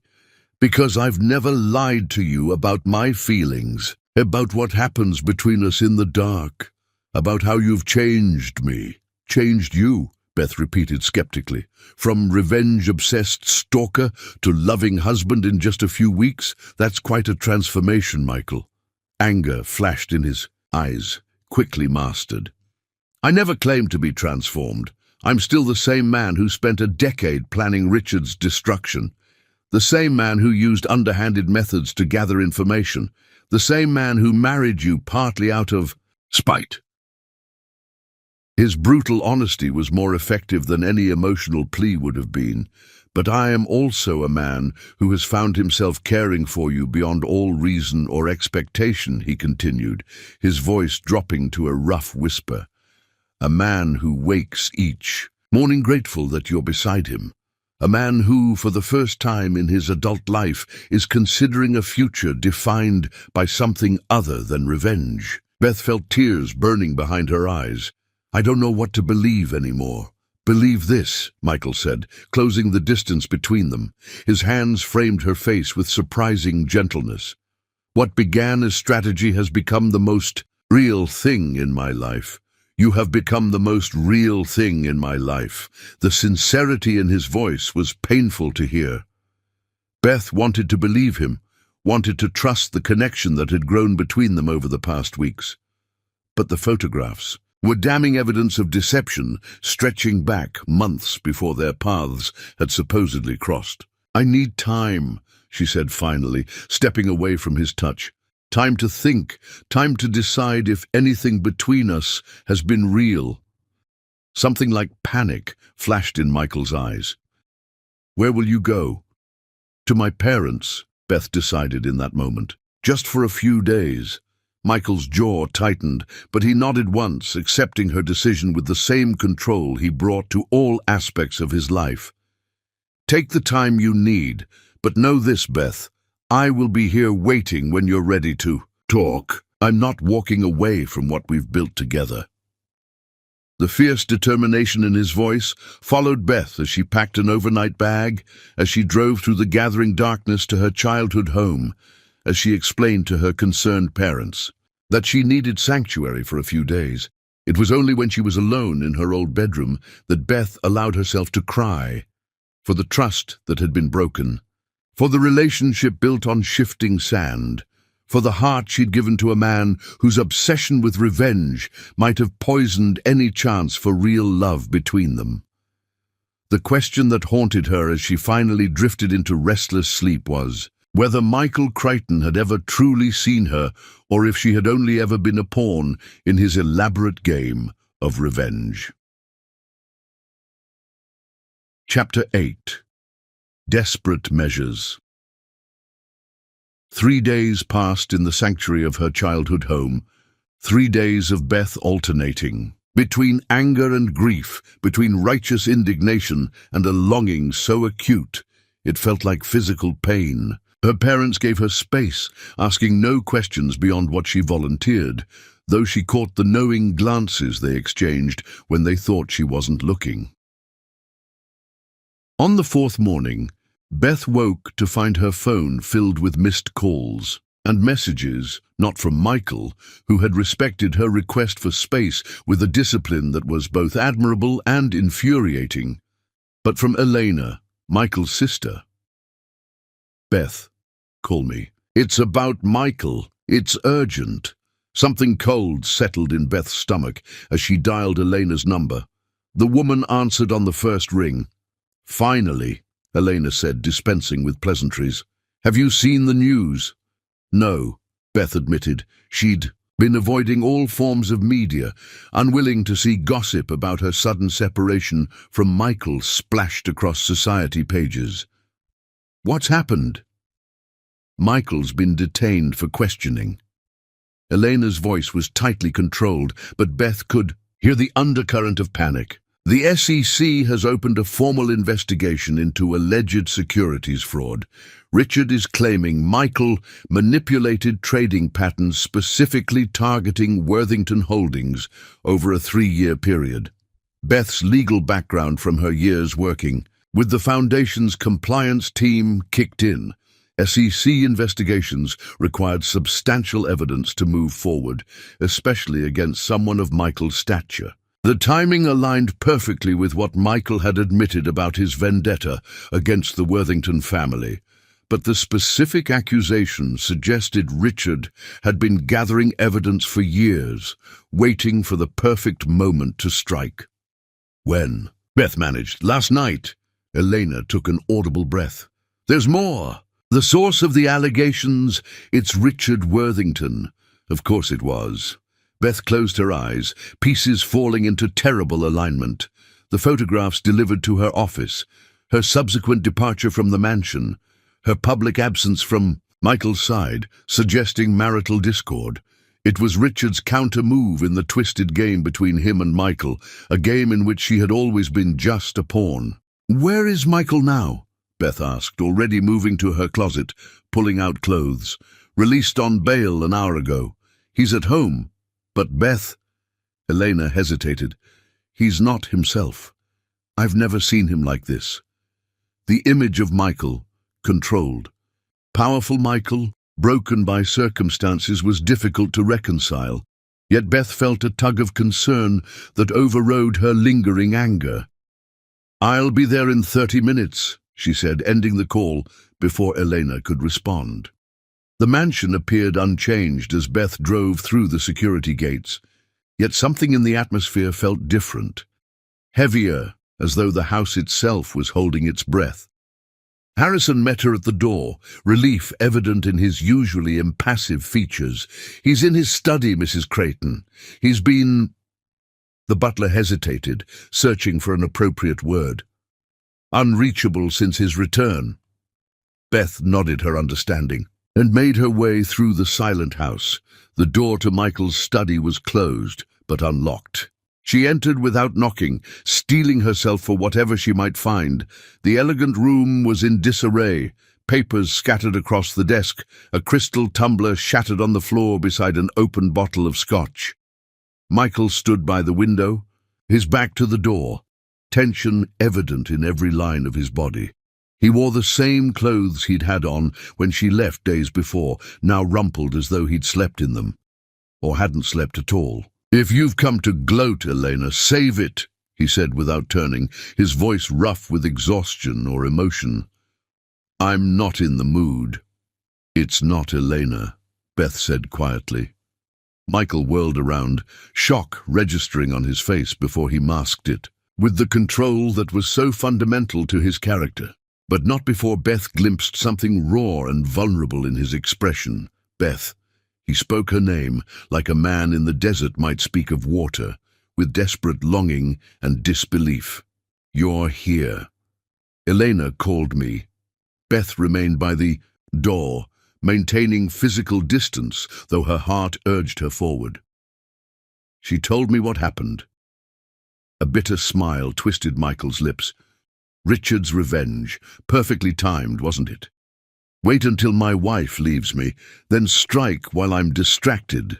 Is it true?" Beth asked, needing to hear it from him. "Did you manipulate markets to damage Worthington Holdings?" Michael held her gaze steadily. "Yes, and a dozen other things. Over the past decade that would horrify your ethical sensibilities." His honesty was brutal, unapologetic. "I told you from the beginning what kind of man I am. What drives me? Revenge," Beth said softly. "Justice," Michael corrected, his voice hardening. "Thomas Worthington destroyed my father, drove him to suicide, and then used his connections to ensure there would be no legal consequences. Richard inherited not just his father's company, but his ethical bankruptcy." Beth moved further into the room, stepping carefully around the broken glass. "And what will your revenge cost you? Your freedom, your company, your future?" Something flashed. In Michael's eyes, defeat perhaps, or simple exhaustion. "At this point, what does it matter? I've lost the only thing that was beginning to mean more to me than revenge." The raw confession hung between them, stripping away pretense and calculation. "You mean me," Beth said. Not a question, but a realization. "Yes." Michael ran a hand through his disheveled hair, a gesture so unlike his usual controlled demeanor that it revealed more than words could about his emotional state. I never expected that to happen, never wanted it to happen. Caring for someone, it makes you vulnerable. Yes, Beth agreed softly. It does. Silence stretched between them, charged with unspoken words and painful truths. Michael was the first to break it. Why are you here, Beth? You made it clear you needed space from me, from what you discovered. Beth found herself moving closer, drawn despite her lingering hurt, because regardless of how our relationship began, I've come to care for you. And because something about Richard's timing feels too convenient. Michael's eyes narrowed. What do you mean? The photographs arriving at my office, my leaving you, your immediate arrest afterward. Beth shook her head. It's too coordinated, too perfect. Understanding dawned in Michael's expression. You think Richard planned this, that he's been watching both of us? I think, Beth said carefully, that Richard is capable of calculating manipulation, something you both share, apparently. Michael didn't deny the assessment. What are you suggesting? That we stop playing into his hands. Beth stood before Michael now, close enough to see the shadows beneath his eyes, the strain evident in the tightness around his mouth. That we present a united front instead of fracturing exactly as he hoped we would. Hope flickered in Michael's expression before. He suppressed it. You're proposing we stay together for appearances? Continue our arrangement? I'm proposing, Beth said, choosing her words with care, that we work together to understand exactly what Richard is planning. That we protect each other regardless of our personal situation. Michael studied her face, searching for something, deception perhaps, or pity. He found neither. And after, he asked, the question laden with meaning. After we deal with Richard, what then? Beth reached out, her fingers brushing his hand in the barest touch. I don't know, she admitted honestly. I'm still processing what I learned, still trying to reconcile the man who stalked me with the man I've come to know. Pain flashed across Michael's features at her words. I never meant to hurt you. I believe that, Beth said, surprising herself with the realization that she did. But intent doesn't erase impact. You violated my privacy, my trust. I know. Michael's voice dropped to a whisper. If I could go back, you can't, Beth interrupted, gently. Neither of us can. We can only move forward from here. The study door opened before Michael could respond. Elena entered, her expression grim. Sorry to interrupt, but there's something you both need to see. She held out a tablet, a news website displayed on the screen. This just broke. Beth took the tablet, Michael moving to read over her shoulder. The headline sent ice through her. Veins, Creighton Empire built on fraud. SEC investigation expands following whistleblower claims. The accompanying photo showed Richard looking appropriately somber as he spoke to reporters outside the federal building. The article quoted him extensively, painting himself as a reluctant whistleblower forced to come forward by ethical concerns. He's going for the jugular, Elena said unnecessarily. This isn't just about damaging you anymore, Michael. He wants to destroy everything you've built.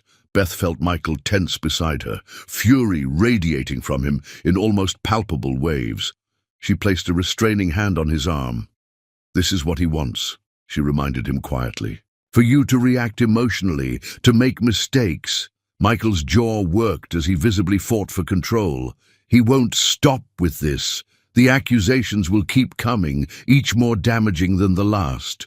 Then we need to get ahead of this, Beth said, her mind already working through possibilities. We need to understand what evidence he has, what he's planning next. And how do you suggest we do that? Elena asked, skepticism evident in her tone. Beth met Michael's gaze, her decision crystallizing in that moment. I'll talk to Richard. Absolutely. Not, Michael said immediately, his hand covering hers with possessive intensity. I won't let you put yourself in his path. I'm already in his path, Beth pointed out. We all are. And I'm the only one he might let his guard down around.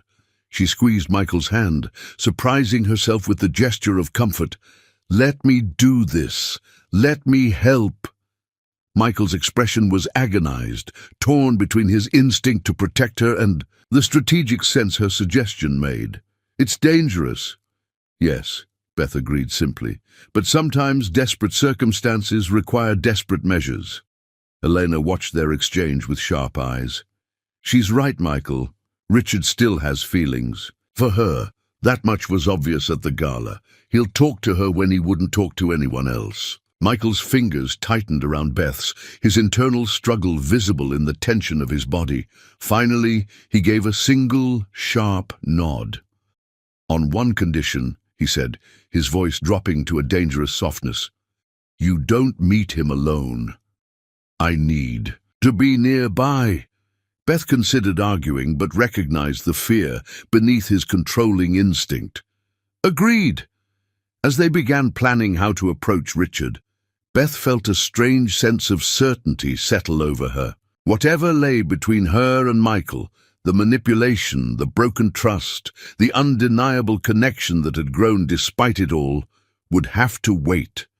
Right now, they needed each other to survive Richard's systematic destruction of the life they'd built, and perhaps in fighting together against a common enemy, they might find their way back to the truth of what existed between them, if anything real remained at all. Chapter 9. Savage Truth. The Worthington Tower rose 50 stories above Atlanta's skyline, a gleaming monument to wealth and power. Beth sat in the back of Michael's car, watching the building grow larger as they approached. Despite her outward composure, her stomach churned with anxiety. "You don't have to do this," Michael said from beside her, his voice tight with concern. "We can find another way." Beth turned to look at him, noting the strain evident in the lines around his eyes, the tension in his jaw. The past 24 hours had been a blur of strategy sessions and legal consultations as they prepared for her meeting with Richard. "Yes, I do," she said simply. "Richard won't speak openly with anyone else." Michael's hand found hers, his fingers warm and strong as they entwined with her own. The simple contact steadied her in ways she wasn't ready to examine. "Remember the plan," he said, not for the first time. "Get him talking about his evidence. Find out where it came from, what else he might have. Don't let him isolate you or change the meeting location." Beth squeezed his hand reassuringly. "I know. And you'll be listening to everything through the earpiece." The transmitter was tiny, virtually invisible once in place. Michael's security team had provided it along with a hair clip containing a miniature camera.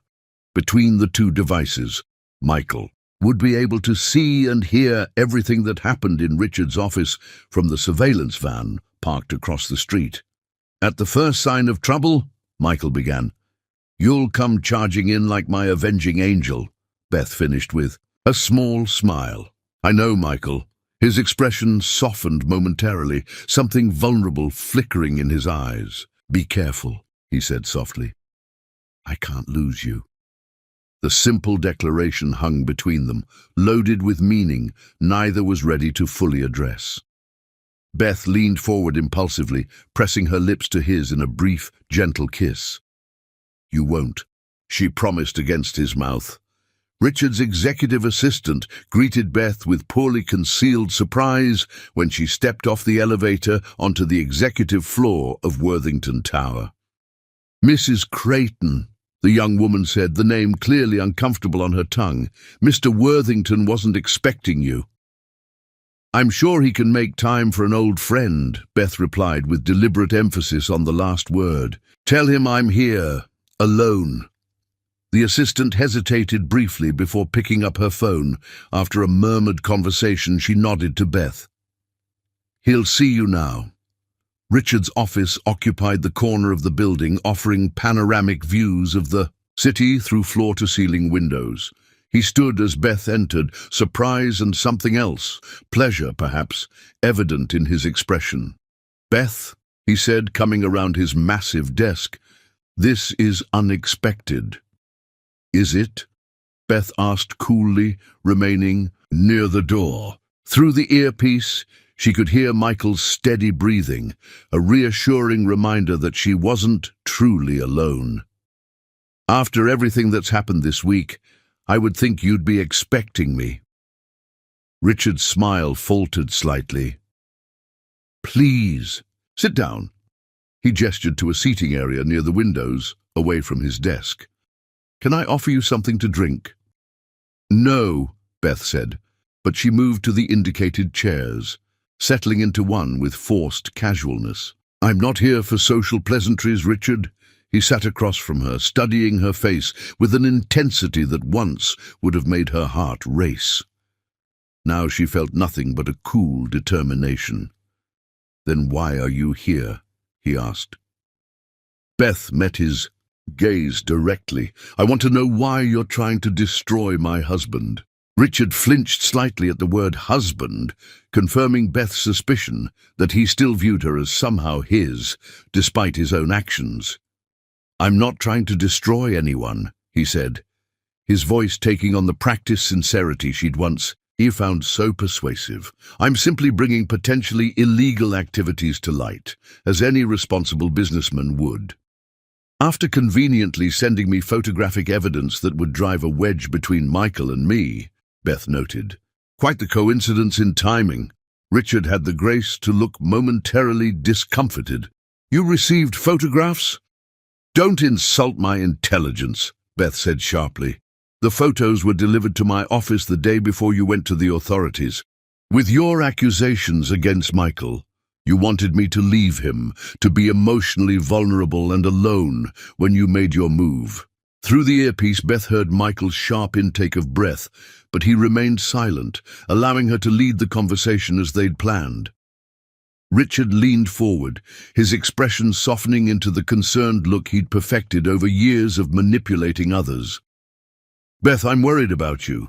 Creighton is dangerous, a man obsessed with revenge who's been stalking you for months. Those photos weren't meant to hurt you. They were meant to protect you. How did you get them? Beth asked, ignoring his concern. As the performance it was, Richard hesitated, clearly calculating how much to reveal.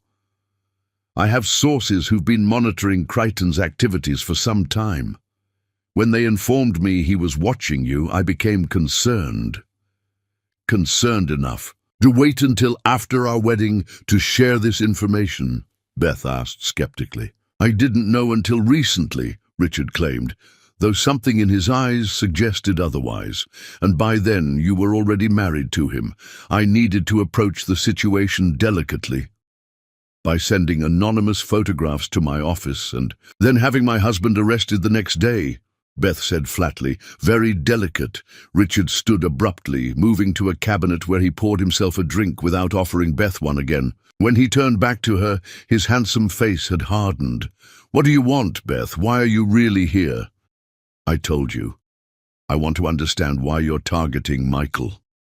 Richard took a slow sip of his drink, studying her over the rim of his glass. Perhaps I'm simply returning the favor. Creighton has been systematically attacking my company for years. And you only just noticed? Beth asked with deliberate skepticism. Something dangerous flashed in Richard's eyes. I've known about his vendetta for some time, but I needed the right opportunity to respond. His gaze traveled over her in a way that made Beth's skin crawl. He provided that opportunity when he took you. The possessive phrasing wasn't lost on Beth. Through the earpiece, she heard Michael's low growl of anger. I'm not a possession to be taken, Richard, she said coldly. You gave up any claim to me when you walked away at the altar. Pain flashed across Richard's features, quickly masked. That was a mistake, one I've regretted every day since. A mistake, Beth repeated incredulously. You humiliated me in front of everyone we know, and you call it a mistake. Richard set down his glass and moved toward her, dropping to one knee beside her chair in a parody of proposal. It was the worst mistake of my life, he said, his voice dropping to the intimate tone that had once made her weak. I panicked, Beth. Commitment has always terrified me. But losing you, truly losing you to him, made me realize what really matters. His hand reached for hers, but Beth pulled away, standing to put distance between them. What matters to you is winning, Richard. It always has been. I was just another prize to be displayed and then discarded when something newer caught your attention. Richard rose, his expression hardening. Jasmine, you mean? Among others, I suspect, Beth said, remembering the text messages she'd glimpsed, the late nights he'd explained away with work commitments. Richard moved closer, into her personal space. That's all in the past. I made mistakes, yes, but everything I've done since that day at the altar has been for you, to protect you from a dangerous man, to create a path for us to find our way back to each other. Beth felt a chill at his words, at the obsessive light in his eyes. This wasn't about business rivalry anymore. This was personal in ways she hadn't fully anticipated. There is no us, Richard, she said firmly. I'm married to Michael. A marriage built on lies and manipulation, Richard countered. He pursued you as part of his vendetta against me. Everything between you is tainted by that beginning. The words struck too close to Beth's own doubts, but she refused to let Richard see her. Uncertainty. You know nothing about my marriage. I know Creighton, Richard said, his voice hardening. I know what drives him, and I know he'll sacrifice anything, including you, to achieve his revenge. Through the earpiece, Beth heard Michael's sharp intake of breath, but again he remained silent, honoring their agreement to let her handle the conversation. If you know Michael so well, Beth said, steering the conversation back to her purpose, then you must know what evidence you'll need to truly destroy him. What exactly do you have, Richard? A triumphant smile curved his lips. Enough to send him to prison for years. Financial records showing market manipulation, evidence of corporate espionage, witness testimony about his obsessive surveillance of both of us. Both of us? Beth repeated, latching onto the revealing phrase. Richard realized his mistake too late. I mean, his surveillance of my business activities. No, Beth said, certainty crystallizing. You meant what you said. Michael was watching you, and you were watching him, watching me. She took a step closer, pieces falling into place. You knew about his surveillance from the beginning, didn't you? You knew he was interested in me long before our wedding day. Richard's expression confirmed her. Suspicion, before he could deny it, Beth felt sick as the full truth became clear. You used me, she said softly, the realization hitting her like a physical blow. You pursued me, proposed to me, planned an elaborate wedding, all to draw Michael into the open. No, Beth, it wasn't like that, Richard began, but Beth cut him off. Stop lying, she said, her voice sharp with anger. For once in your life, tell the truth. That's why you left me at the altar, isn't it? Not because of Jasmine, not because of commitment issues. You abandoned me publicly to hurt me so badly that Michael would feel compelled to step in. Richard's silence was confirmation enough. You bastard, Beth whispered, genuine horror in her voice. You orchestrated the most humiliating moment of my life as part of some twisted game between you and Michael. Through the earpiece, she heard Michael cursing softly, his anger palpable even from a distance. Richard's expression hardened. If you want to talk about being used, ask your husband about his obsession with destroying my family. Ask him what he was planning to do with you before I forced his hand at the wedding. I already know, Beth said simply. Michael has been honest with me about his intentions, his mistakes, which is more than I can say for you. Richard moved with unexpected speed, grabbing her arms in a grip tight enough to bruise. He doesn't deserve you, he hissed, his handsome face twisted with anger. He never did. Let go of me, Beth said evenly, refusing to show fear, though her heart pounded against her ribs. Let's be honest, Beth, Richard continued, as if she hadn't spoken, his fingers digging into her flesh. You don't love him, you can't. He's incapable of real emotion. Everything is calculated, designed to achieve his ends. Like you? Beth challenged, trying to pull away from his painful grasp. At least Michael admits who he is. You hide your manipulation behind charm and false concern. Richard's hands tightened further. I am concerned. He's corrupted you, turned you against me. You did that yourself, Beth interrupted. The moment you walked away from me at the altar. Something dangerous flashed in Richard's eyes. A tactical error I intend to correct. His voice dropped lower. When Crichton is in prison, when his empire is dismantled, you'll see clearly again. You'll remember what we had. We had nothing, Beth said, her voice steady despite her racing pulse. Just your lies and my willingness to believe them. Richard's control snapped. He yanked her against him, his mouth crashing down on hers in a brutal parody of a kiss. Beth struggled against him, turning her face away, pushing at his chest. Stop! She gasped, panic rising as his arms locked around her, preventing escape. You still feel something, Richard insisted, his breath hot against her neck as she turned away from his kiss. I know you do. The only thing I feel for you is disgust, Beth said, bringing her knee up sharply. Richard doubled over with a grunt of pain, his grip loosening enough for Beth to break free. She backed away, putting the coffee table between them as he straightened, fury contorting his features. You ungrateful bitch, he spat, all pretense of concerned former lover vanishing. After everything I've done— After everything you've done? Beth repeated incredulously. You abandoned me at the altar as a tactical move in your feud with Michael. You manipulated my pain, my humiliation for your own ends. Richard's expression confirmed the truth of her words. It was necessary, he said coldly. Crichton needed to be drawn out, forced to show his hand. Your pain was collateral damage. The casual cruelty of the statement stole Beth's breath. Through the earpiece, she heard Michael's sharp intake of breath, followed by his voice, tight with controlled fury. Get out of there, Beth, now!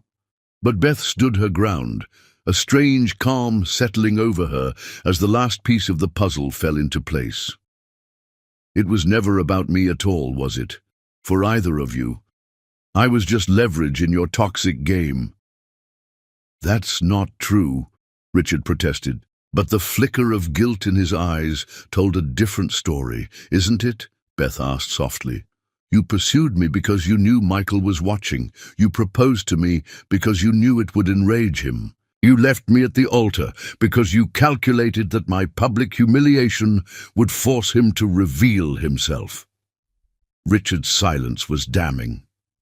And it worked perfectly, Beth continued, the bitter truth spilling out between them. Michael stepped in exactly as you predicted. He married me thinking he was stealing your prize, when all along you were manipulating both of us. Not everything was calculated, Richard said, his voice dropping to that persuasive tone she'd once found so compelling. My feelings for you are genuine, Beth. They always have been. Save it, Beth said, her voice cold with finality. I don't believe a word you say anymore. She moved toward the door, her purpose accomplished despite the painful revelations. We're done here. Richard's face hardened. If you walk out that door, if you go back to him, I will destroy him. I have everything I need to put Michael Crichton in prison for years. Beth paused, with her hand on the doorknob. No, she said with quiet certainty.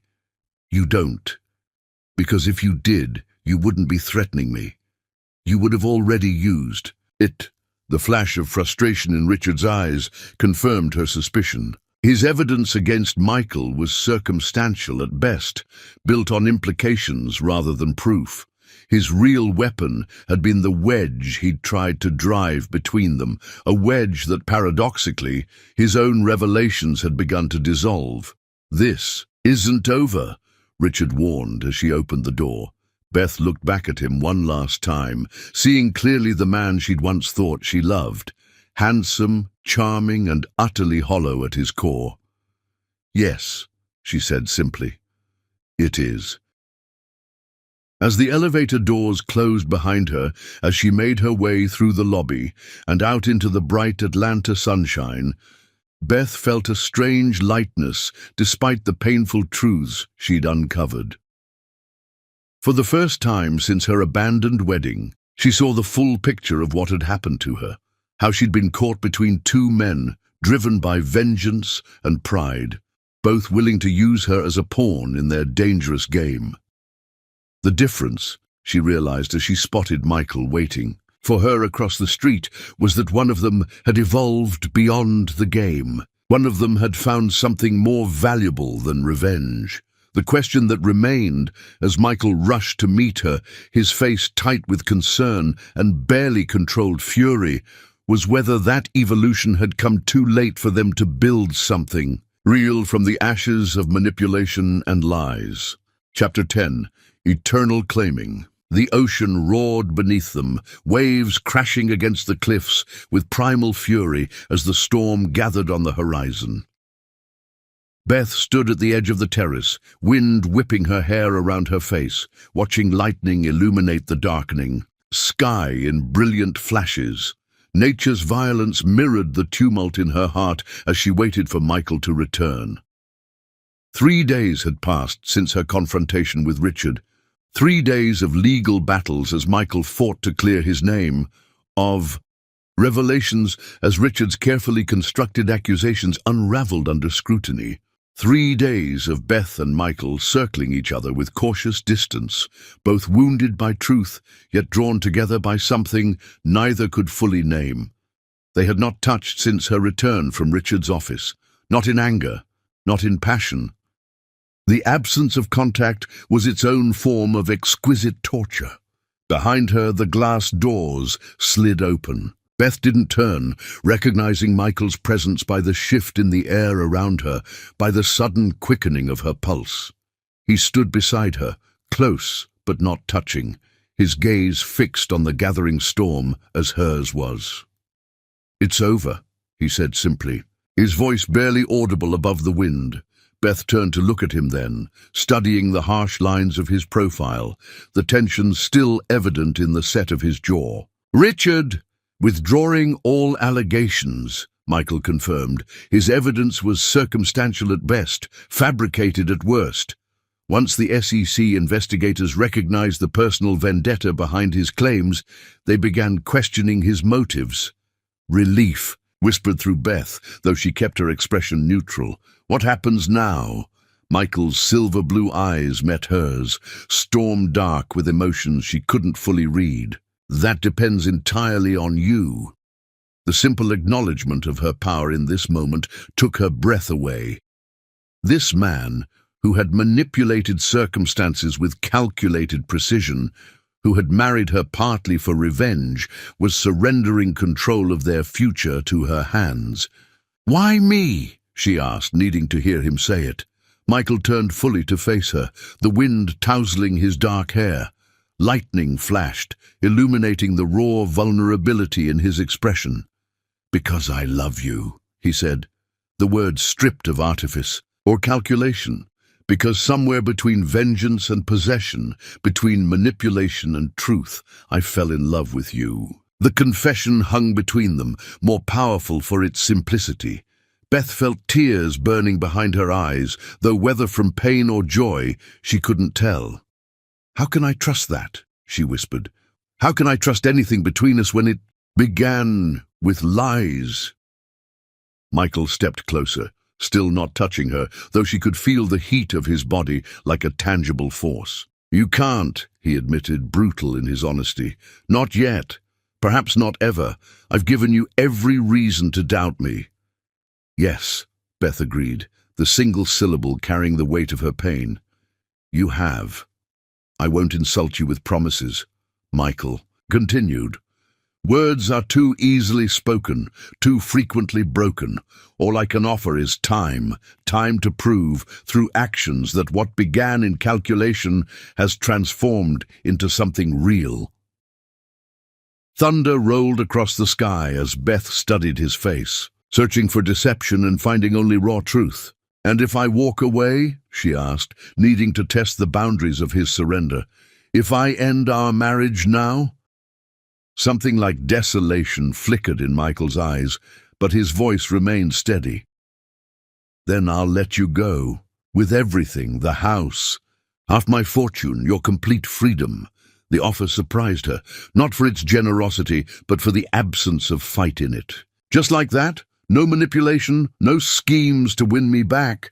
"No," Michael said simply. "I've learned at least that much. You can't possess a person, Beth. You can only earn the privilege of standing beside them." The wisdom in his words, hard won, through pain and loss, touched something deep within her. Beth reached out, her fingertips grazing his cheek in the barest contact. Michael remained perfectly still, as though afraid any movement might shatter this fragile moment. "I don't know if I can forgive you yet," she whispered. "But I do know I can't walk away." The first raindrop fell between them, cold against her, heated skin. Others followed quickly, the storm breaking overhead with sudden fury. Neither moved to seek shelter, the cleansing rain somehow appropriate to this moment of truth between them. "Why?" Michael asked, his voice rough with emotion.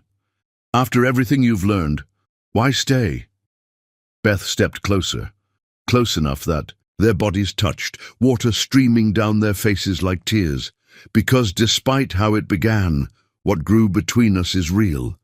Because when Richard had me cornered, when I felt his hands on me, the only name in my heart was yours." Something broke in Michael's expression, the last wall of control crumbling as he gathered her into his arms with desperate need. His mouth found hers, rain-slick and hungry, the kiss transcending physical desire to become communion. "I thought I'd lost you," he whispered against her lips, his hands threading through her wet hair as though to anchor her to him. "When I heard him touch you, heard the fear in your voice, I've never known rage like that." "I'm here," Beth assured him, her arms locking around his neck as the storm raged around them. "I'm choosing to be here." The significance of her words, the deliberate choice rather than manipulation or circumstance, was not lost on either of them. Michael lifted her into his arms with unconscious strength, carrying her through the rain into the warmth of their home. In their bedroom, they undressed each other with reverent hands, each touch an affirmation, each kiss a promise. When Michael, later on their bed, when he covered her body with his own, Beth felt something shift between them, transformation rather than possession, mutual surrender rather than conquest. "I claim you," Beth whispered against his mouth as he entered her, the words a deliberate echo of his possessive declarations in the past. "Not as a possession, but as the keeper of my heart." Michael's rhythm faltered at her words, emotion raw in his expression. "And I surrender to you," he responded, the most powerful man she knew laying his strength at her feet. "Everything I am, everything I have, it's yours to claim or reject." Their bodies moved together with rising urgency, finding a rhythm as ancient as the storm raging outside. When release claimed them, it was simultaneous and shattering, pulling cries from both their throats that mingled in the heated air between them. Afterward, as they lay tangled together, heartbeats gradually slowing, skin cooling in the aftermath of passion, Michael traced the curve of Beth's cheek with gentle fingers. "Stay with me," he whispered, the words both plea and prayer. Beth curled closer, her head finding the hollow of his shoulder that seemed made for her. "I'm not going anywhere," she promised. "We begin again from here, not from manipulation or revenge, not from desperation or calculation. From choice, from truth." Michael's arms tightened around her, his lips pressing against her temple. From love, he added softly, the word unfamiliar on his tongue yet perfect in this moment. From love, Beth agreed, the admission no longer frightening. Now that all pretense had been stripped away, outside the storm began to subside, rain softening to a gentle patter against the windows. Inside, two souls who had found each other through darkness now stood at the threshold of something neither had truly believed possible. A love born of manipulation, but purified by truth. A connection forged in revenge, but tempered by forgiveness. As dawn painted the horizon in delicate gold, Beth and Michael stood at the edge of their private beach, the same spot where she had walked alone after discovering his surveillance, questioning everything between them. Now they faced each other. No witnesses, no spectacle, standing on the same marble altar steps that had been salvaged from the cathedral where their story began. "How far we've come from that day," Beth whispered, her fingers tracing the scar on his palm from when he'd smashed a glass after Richard's accusation. From manipulation to truth. Michael's eyes, once guarded even in intimacy, now held nothing but raw vulnerability. "I claimed you then, without right or permission," he said, voice rough with emotion. "Standing in that cathedral where he abandoned you, I saw only an opportunity." "And now?" she prompted, needing to hear the words. "Now I understand what it truly means to belong to someone." He placed a simple platinum band on her finger, replacing the hasty one from their first wedding. "I claim you not as revenge or triumph, but as my heart, my home, my salvation." Tears gathered in Beth's eyes as she took the matching ring. "And I claim you," she responded, sliding it onto his finger where no ring had been before. Not from desperation or humiliation, but from choice and fierce, clear-eyed love. The woman who stood broken at that altar could never have imagined this moment. Their kiss, tender yet passionate, sealed promises neither had believed possible when they first stood at an altar together. The rising sun gilded their entwined figures with golden light, nature itself seeming to bless this union, built not on perfect pasts, but on the perfect honesty of their present. What had begun as beautiful devastation had transformed into eternal, claiming two souls recognizing in each other not just passion or convenience, but home.